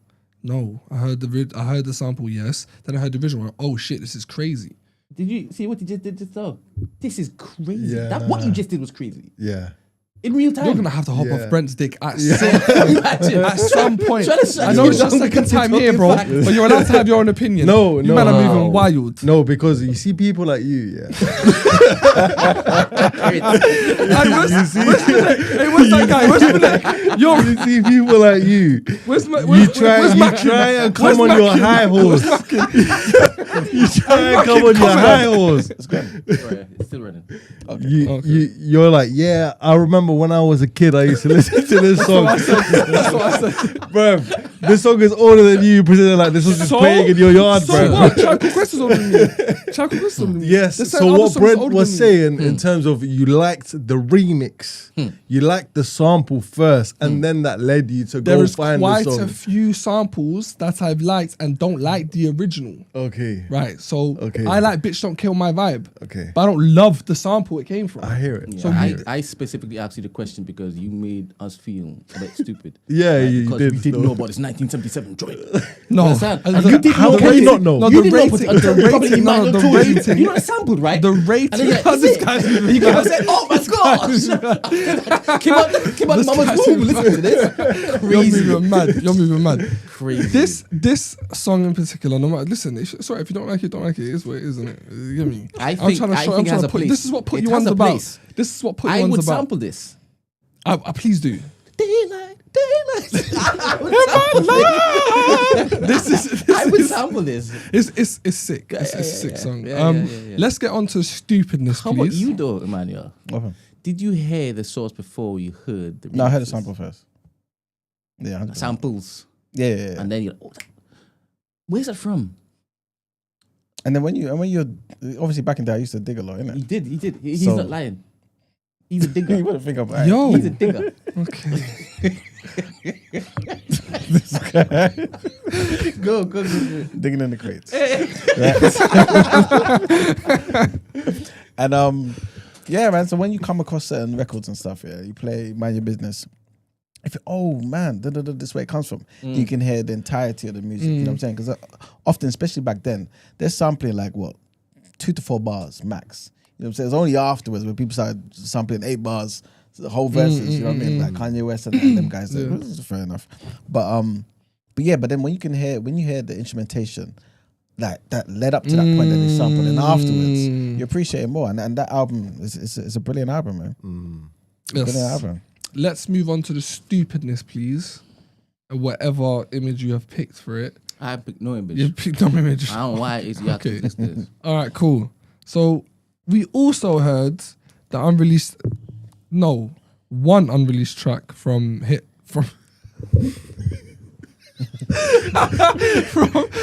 Kanye West. I can't say it. Just say itch. No, you can't because it would get the. No, I think it gets messed up on It YouTube. wasn't called what you think it's called. What's it World War called? It's called No, not World War III. I'm talking about there's 2 songs. I H.H. sent. Yeah, It's- and the other it's- one's called Cousins. No, there's No, a I third. sent a There's third. a third one as well. Oh wow. The one I said you said I already heard this. Oh Was yeah. it HH? Yes. Didn't say HH. Okay, cool. We You say said HH. We say hail the mustache man, or hail that Donny. So we, Yeah, people will know what it means. Yeah, Yeah. Brandon's gonna 100%. clip that part. Right? so that nonsense. Brahima, what do you think about it? So we start with HH one. Yeah. First, so. Let's get out of the way. Be truthful because I heard what you all said, and if you all don't say what you all said offline, I'm gonna basically. I said the drop was I'm gonna, hard. I'm gonna be truthful. I like the instrumentation. Yeah. Obviously, I don't want to jump the gun, You but said it slapped. Me? No, I didn't say. You I said didn't the say track that. slaps. I mean, I don't even use that word. You don't use that terminology. He said it slapped. He said, So why you saying I said that? he wanted the cosign. He wanted the cosign. Oh, go on. No, but I like the instrumentation and all that sort of stuff. I feel as though Kanye West on that particular track was, and I think World War III, he sounded like a modern artist, man. You know what I'm saying? Like he sounded like this is what people do when they're making music now in 2024, 2025. You know what I'm saying? It sounded in keeping with everything that's out there. Obviously, the lyrics wasn't really, didn't seem creative, didn't seem anything. You know what I mean? It didn't seem like anything that was worth remembering at all. Well, to be fair, you remembered everything, innit? But in terms of like real creativity behind it, it just sounded like he was just talking, like he just got on a mic, put on some auto-tune and freestyled sort of thing. But the production was typical Kanye to me. I think the production on HH was much better than any other track. Cousins is an awful track, out and out. Yeah, that's the worst track. This was diabolical. Horrible. And also what made it, I think, worse for me is I think the mix. We know what made it worse for you. Huh? No, that wasn't even that, to be honest with you. Because the mix was so bad that I couldn't even make out a lot of the words anyway. Okay. You know what I'm saying? I had to listen to it while watching the screen to get the lyrics and stuff. You know what I mean? So I didn't enjoy the track at all. Okay. I really didn't. But World War III and HH, I think, sound like normal Kanye to me. You know what I'm saying? Like in terms of the production. It's not normal Kanye. Bro, those songs you sent through, that's psychosis. That's psychosis. Yeah. Donnie is in psychosis in the booth. And he's got producers, he's got distribution people, he's got all these people just letting him sound off. And I don't know, he needs to replace people around him, bruv. It's nuts. But you saying that in terms of the lyrics and stuff, or the actual sound, the music though? All of it. Serious? All of it, bro. The music sounds like, if for example there was no lyrics on this and somebody played this to me, I'll say that's Kanye West. It sounds like Kanye. Brent, what do you think, man? I didn't listen to it. Oh, you didn't? No. All right. I don't know why you want me to listen to that kind of stuff. Because you asked me to listen to Donda. Yes.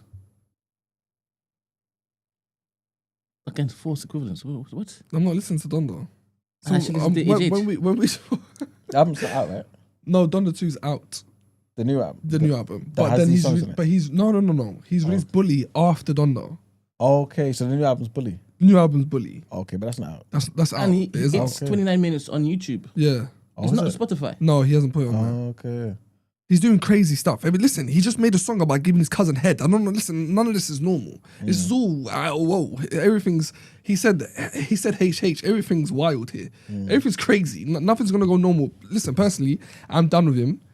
I'm finished with him. This whole thing is a fucking charade. I've never seen someone crash so crazy from where they were. I heard Nobo's trolling in the chat saying hold on. Hot take, Kanye is like 3 out of 4 good songs in his whole catalogue. All right, nonsense. Dead songs that I sent you, the new ones, he's just stealing the source from this guy called Dave Blunts. You know who Dave Blunts is. Yeah, I do. You know who Dave Blunts is. Yeah. Dave Blunts is that morbidly obese rapper who's got, I can't put down the cup, can't put down, and he performs sitting down because he can't stand up. Oh, you sent me something. Yes, I did.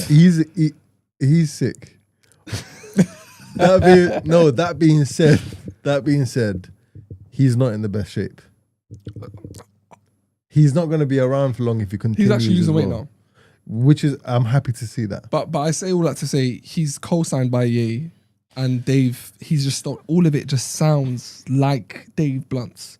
There's no real rapping. It's just here's us talking about how much we hate them man and hail that man and It's just nonsense. And I gave my cousin head. It's just nonsense. It's nonsense. It's drivel. But do you think it's art? I mean, it's just a question. I think that's a loaded question because I can't decide. I can't tell people what art is. The man them say anything's art. There's a banana stuck to a wall. They say that's art. I don't know what to say. I can't. Okay, but to you, is it art? To me, it's shit. Okay, Iman, do you put this under the category of art? No, especially not the cousins one. That's honestly that just sounded like noise. It just sounded terrible. I hear it. It really sounded terrible. It was just the production on the other two that sounded more like Kanye. It sounded more like it was thought out. You know what I'm saying? Like you can nod your head to it. You can hear there was purpose in the chords and how things came together. But Yeah, he's just. It's sad, man. It's sad. It's sad, man. Like you said, just see where he came from to where he is now. I mean, apart from the Kanye nonsense, solid week for drops. We had quite a few other projects drops as well. As you lot saw on the Instagram and I'm sure on Twitter, there was a few other projects that dropped. But yeah, anything else to add more, Brent? No. I think that brings the rotation to an end. Thank you. All right. Thank you very much for that, Ramsey. Amazing. Thank you. Let us get into the reaction, Brent. All right. So everybody came for. Make your way to the Discord. Fans of Arsenal and also Ops, please.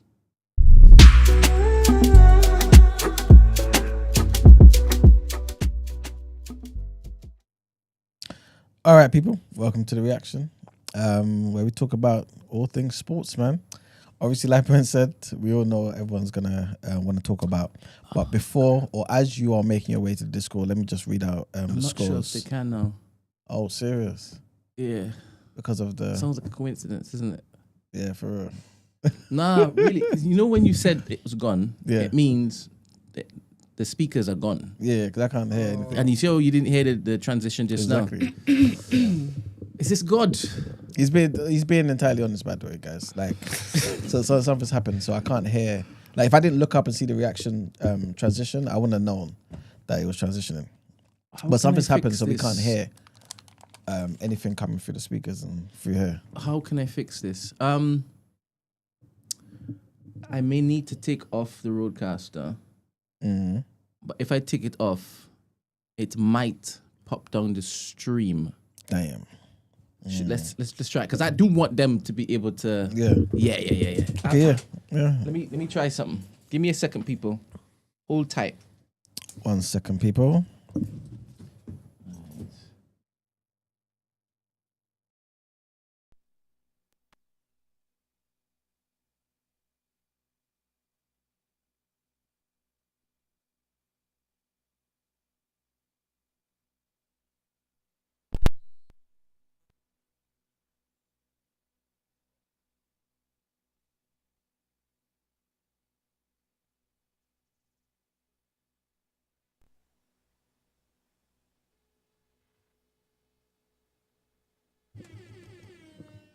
All right, I can hear it.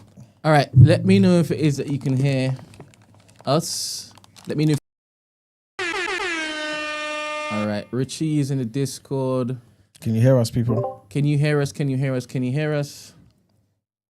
Goddess is in the Discord. Can you hear us? Let me know. Let me know. Let me know. People in the chat. Say something if you can hear us. Can you hear us? Can you hear us? Can you hear us? Yes, they can. Yeah, I can hear you guys. Goddess is in the Discord. Can you hear us? What's that? Damn. Where's that coming from? Yep, I can hear you. I can hear you. Yeah, I can hear you guys. Let me know. Let me know. Let me know. People in the chat. DC.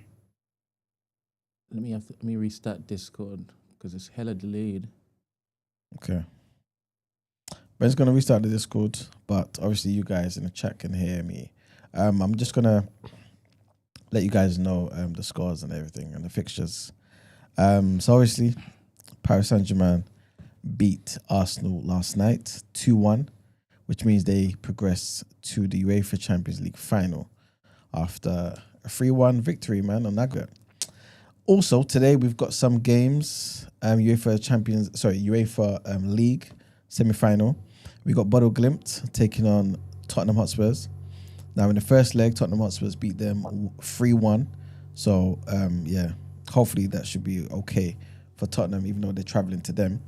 And Man United, they are taking on Atletico Bilbao at home. That's going to be on at 8 o'clock as well. In the UEFA Conference League as well, Chelsea's playing. Chelsea's going to be taking on Djurgårdens IF at 8 o'clock, and they're up already 4-1. And Real Betis are going to be taking on Fiorentina, and they're up 2-1 as well. But yeah, is this score ready, Brent? DCF Mooks, can you hear me? Damn. I can hear you fine, bro. How about now?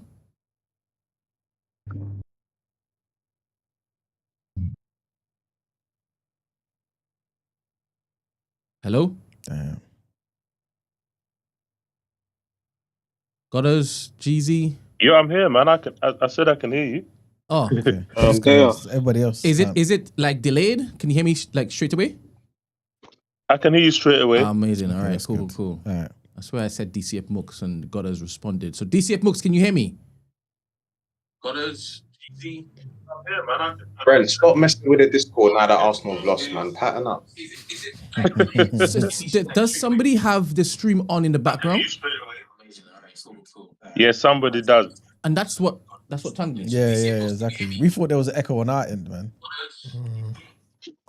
Is it Richie? Turn off the live, people. Turn off the live. Unmute it.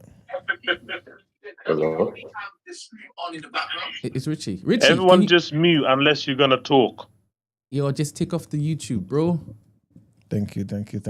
All right, cool. So the floor is now open. DCF Mooks, can I hear from you first, please? Yo, welcome. Can you hear me? Yeah. How did you enjoy the game? Assalamu alaikum, firstly. Walaikum My salam, brothers in brother. the room. Boy, you know what? I have to give Arteta his credit to do all this without a striker and the injuries that we got. It's pretty commendable, but like I said earlier to you, Brent, I think, he's got to have spotlights on him. Hello? I'm here. I'm letting you get your stuff, bro. Yeah, he's got spotlights on him for the next season. Odegaard needs to take a long look in the mirror as well, because he played terribly. It's just tough because we could have been in the final, but it is what it is.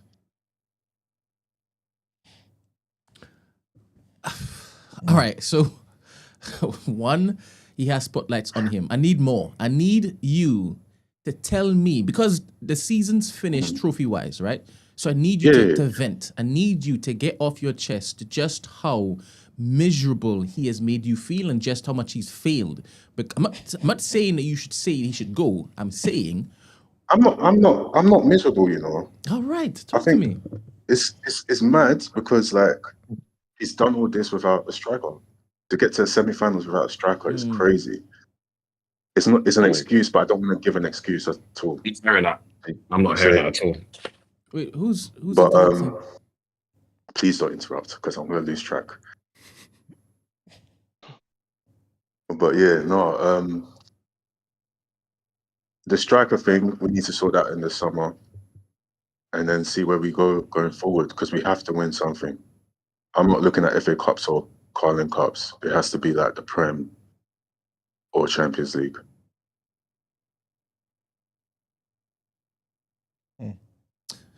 All right, so he definitely needs to win a trophy next year. If he doesn't win a trophy, is he gone for you? We'll see. I like that. I can't make a decision now. All right, cool. For the entire season, how do you feel? If you were to rate it out of 10, right? Factoring in all of the things that everybody normally factors in, how do you rate the season? I'd give it a 6. Okay. A 6 purely because, we've done a lot without injuries. That's increased. Sorry, we've done a lot with injuries. But the Liverpool thing, we should have really pushed them more. Drawing all those games in the season is mad. But the Champions League was still a good point as well. So it wasn't terrible, but we could have done a lot better. Okay. All right. Next up is Jeezy an Arsenal fan? Is Richie an Arsenal fan? I need another Arsenal fan. Yeah, man, I'm an Arsenal fan. All right, talk to me. Not much to say, you know. It's peak. But like the other guy said, to do all of that without no striker,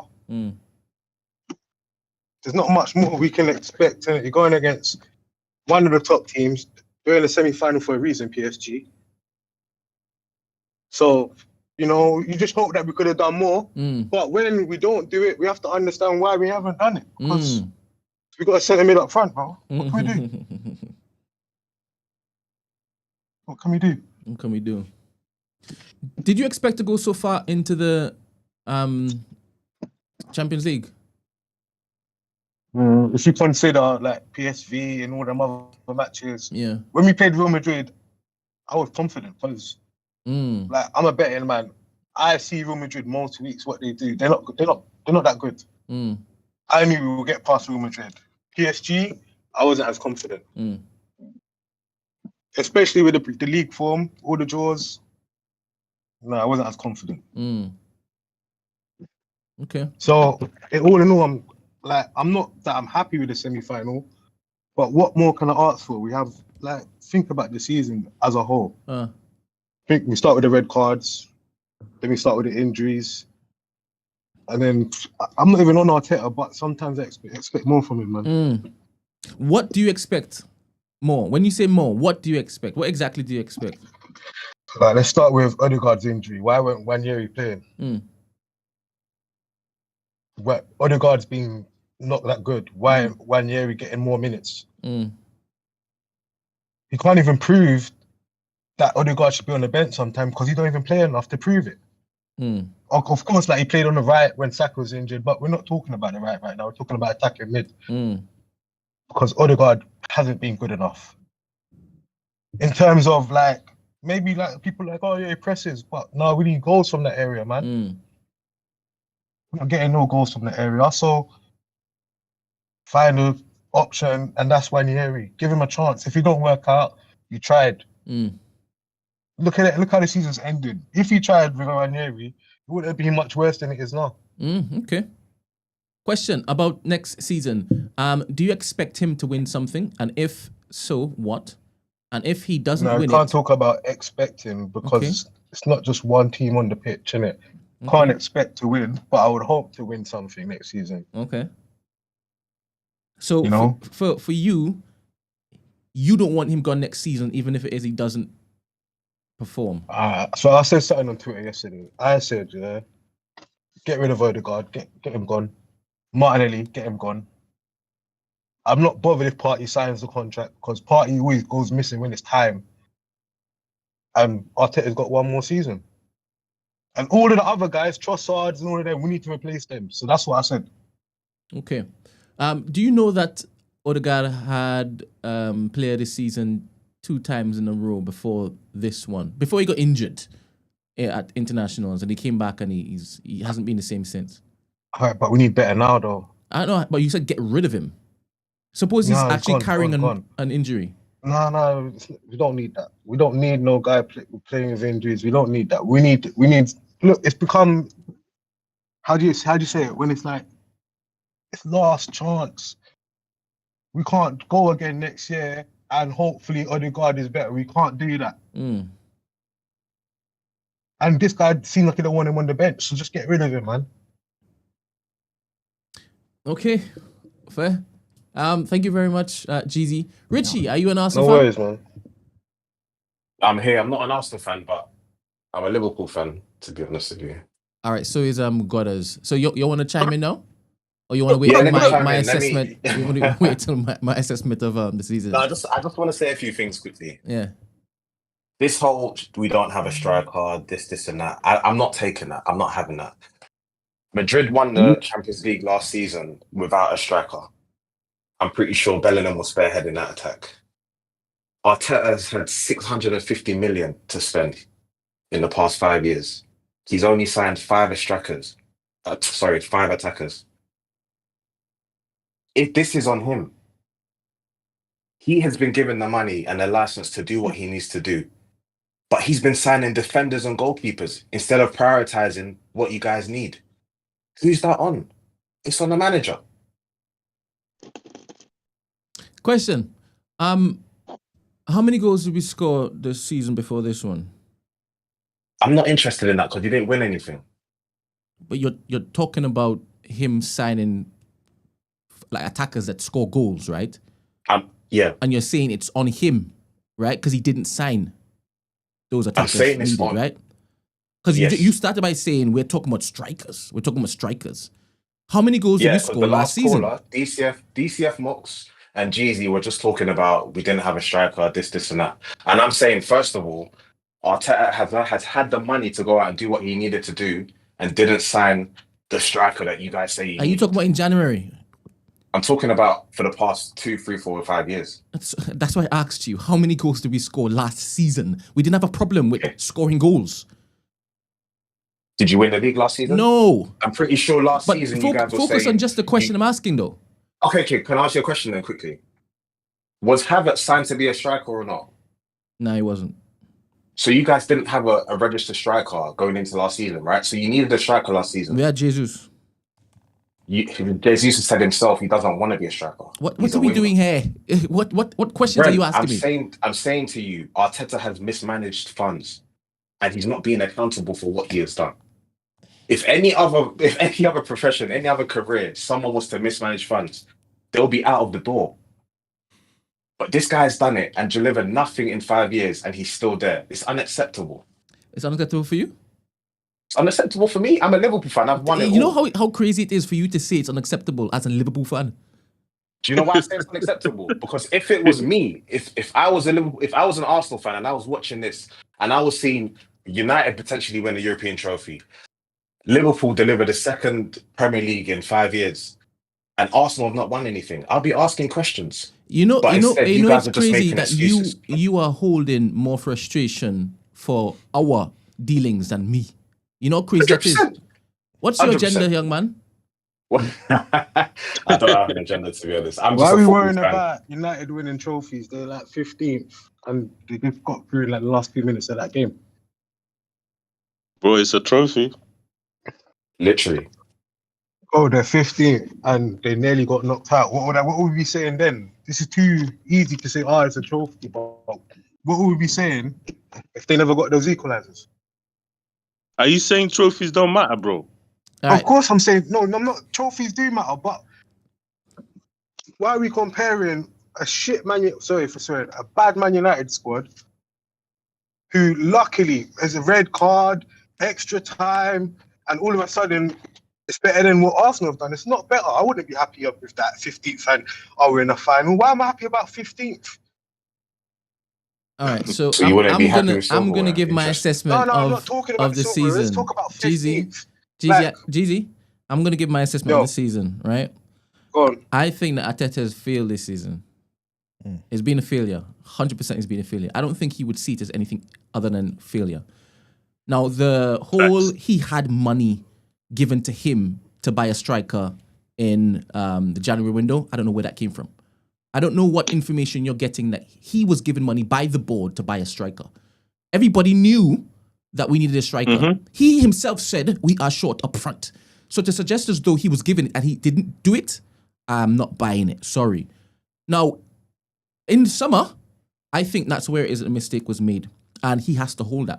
I do believe he has to hold some blame because 100% they would have consulted with him as to how it is that they should spend the money during that particular time. And he felt that last season we scored bare goals. There's no way we need a striker to come in because we're good there. Now, what he didn't countenance was the madness that would happen injury-wise, right? So he still has to hold on to that. He still has to hold on to that. And I don't think that he would see this. I know what he's saying in the press. Even after the PSG game, he was like, we were the best team. And even the PSG players were saying that. Irrelevant! Irrelevant! All he was doing was just swinging. Irrelevant. Completely irrelevant. So I don't think that my assessment isn't shared by him. I think he would also believe that he failed. And I do believe that next season, he is going to cite and reference all the opportunities that were squandered. And later. And he would make a petition to the board to make sure they have more than enough to not let this thing happen again. Because I feel as though his pride and his ego is far more important than Arsenal Football Club. Right? And that's why I want him there. That's why I want him there. Right? Because it's self-interest. Self-interest, you know when person is. Self-interest. So my assessment is that he failed. I definitely don't want him gone. I want him to have the opportunity to basically correct this particular failure. And I hope and pray that come summer, the board do give him the money and he buys what it is that we know we've needed for the longest while. I also feel as though he knows what it is that we need, and he didn't have it. But he has to basically be brave and come in front of the cameras and say this to Annex. The nature of our squad throughout that particular season, there's no way we should be where we are. There's none. None. So that's why I give him credit, but it's on him from summer. So that's my assessment. I'm still a supporter of Arteta. If it is that they get rid of him, I will still be a supporter of Arsenal. Arsenal is my team in it. But there's no way anybody could tell me that he didn't fail. He did fail. 100% he failed. He did a good, considering all the things that happened off the back of the choices he made in the summer, but it's still a failure. Straight. Any responses to that, Discord panel? Fully agree. You're a Liverpool fan, Godders? Yeah, man. I just want to say I 100% braced myself before the summer window closed that Arsenal were going to do it this season. That as a Liverpool fan, it saddened me, but I really thought Arsenal were going to finally get it together and do this thing, yeah? But when the window shut and they didn't sign a striker, I knew things weren't going to go as good as I first expected it to go. And then when January came, and again, Arteta didn't sign no striker, bro, and I just knew it's not going to happen again. Because, not to bring it back to Liverpool, but we went toe-to-toe with Man City for a good 2-3 years. And they always tipped it over the edge, just got us by a little. But when Arsenal had the chance to do it, they fell slightly further behind City than we did, just purely because I still don't think Arsenal are a proper unit. PSG got rid of their superstars, and literally every man is just on job. Like they do, the wingers, the defenders, everyone just does what they're supposed to do. They don't care where the goals come from. And last season, Arsenal was at that stage because they were scoring right, left, and centre, bro. They didn't need a striker. So I hear you, Brent, when you say Arteta was, pride and he thought he didn't need a striker, but eventually it catches up with you, innit? And then if you throw in injuries, then that's and then another team is doing better, i.e. Liverpool. We were just on job. We didn't have superstars apart from maybe Salah and Van Dijk. We mucked in, innit? Everyone was on job and did their thing. Even Nunes, even though he came and missed opportunities a few times, he rescued us. You get what I'm saying? So everyone played their part. Whereas Arsenal, I feel it was just, I don't know, it's just random opportunity and there that was missed. And the fact that Arteta just didn't sign the right players when it was needed cost him beating PSG.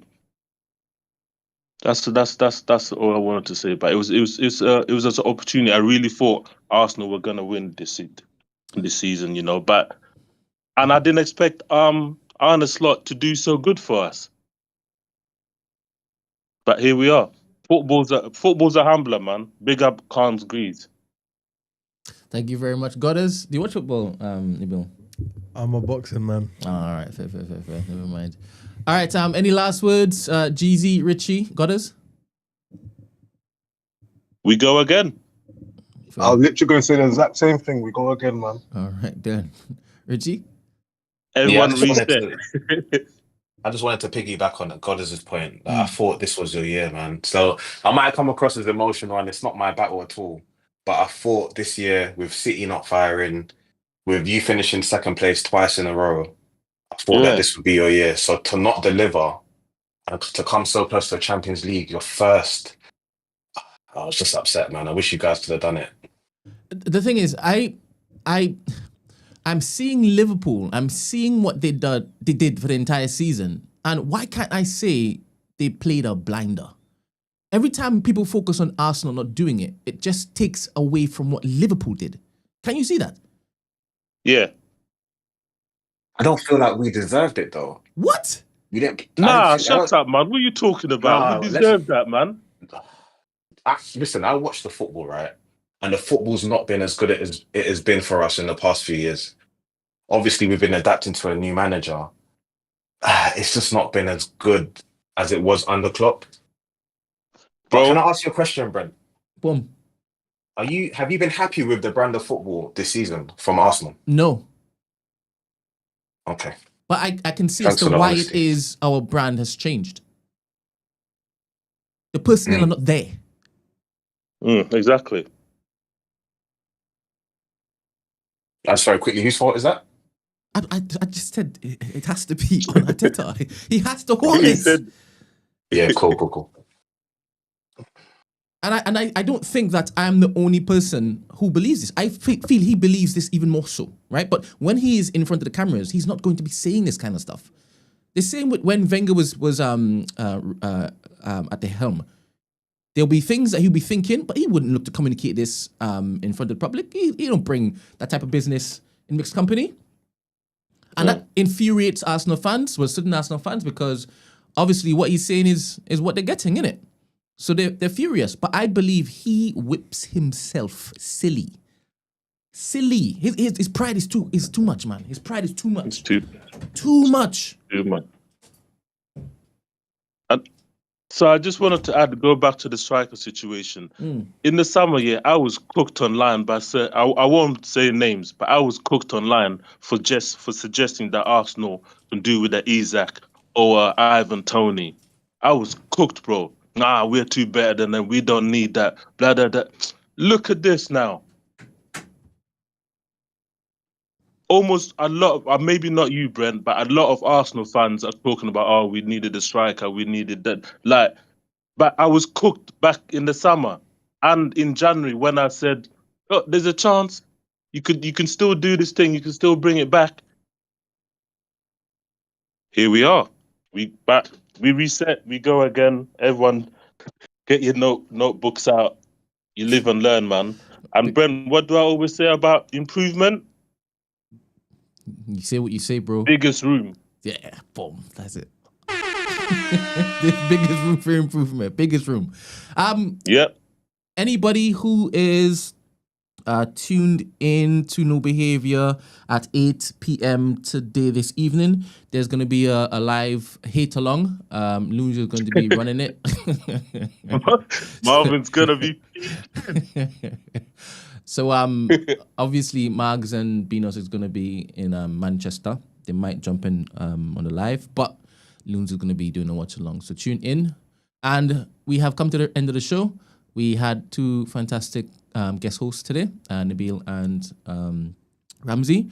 Nabil, can you just sign out? Can you show them your books? Can you let them know where it is they can get these books, please? Yeah. So this book is the work of Naming Pains. So what we spoke about today with respect to Wembley, you can read this for free or purchase a physical copy at namingpains.com. And we have Privatize the Mandem, which is available at privatizethemandem.com, which essentially details how we can buy the ends and details the implications of that action as well. I'm on Instagram, so please do hit me up. If you have any questions, I'm more than happy to respond to anyone's queries and inquiries. Amazing. You know you're always welcome. It's an open door policy with you, young man. Thank you. I appreciate you. Can't wait to have Andre come through as well. He's a very, very astute thinker. Yes, Scotters? Yeah, Brent, I just wanted to big up Nabil, man. Like, it's definitely needed, man. Come on. I appreciate you, man. Definitely gonna support it, gonna copy it, gonna read the PDF as well, just to get an appetite of what it's all about, and then I'm gonna buy the hard copy as well. But it's needed, man. Big up yourself, Nabil. I appreciate you, brother. Thank you. All right. You want to say your farewells, Ramsey? Bye. Thank you, everybody. In the chat, Godders, GZ, DCF Mooks, and I can't remember the other person that was here. But thank you very much for contributing. All right, close that down. See you all tomorrow at 8. In fact, 8:15, because obviously Emmanuel cannot get here at 8. Later. Bye.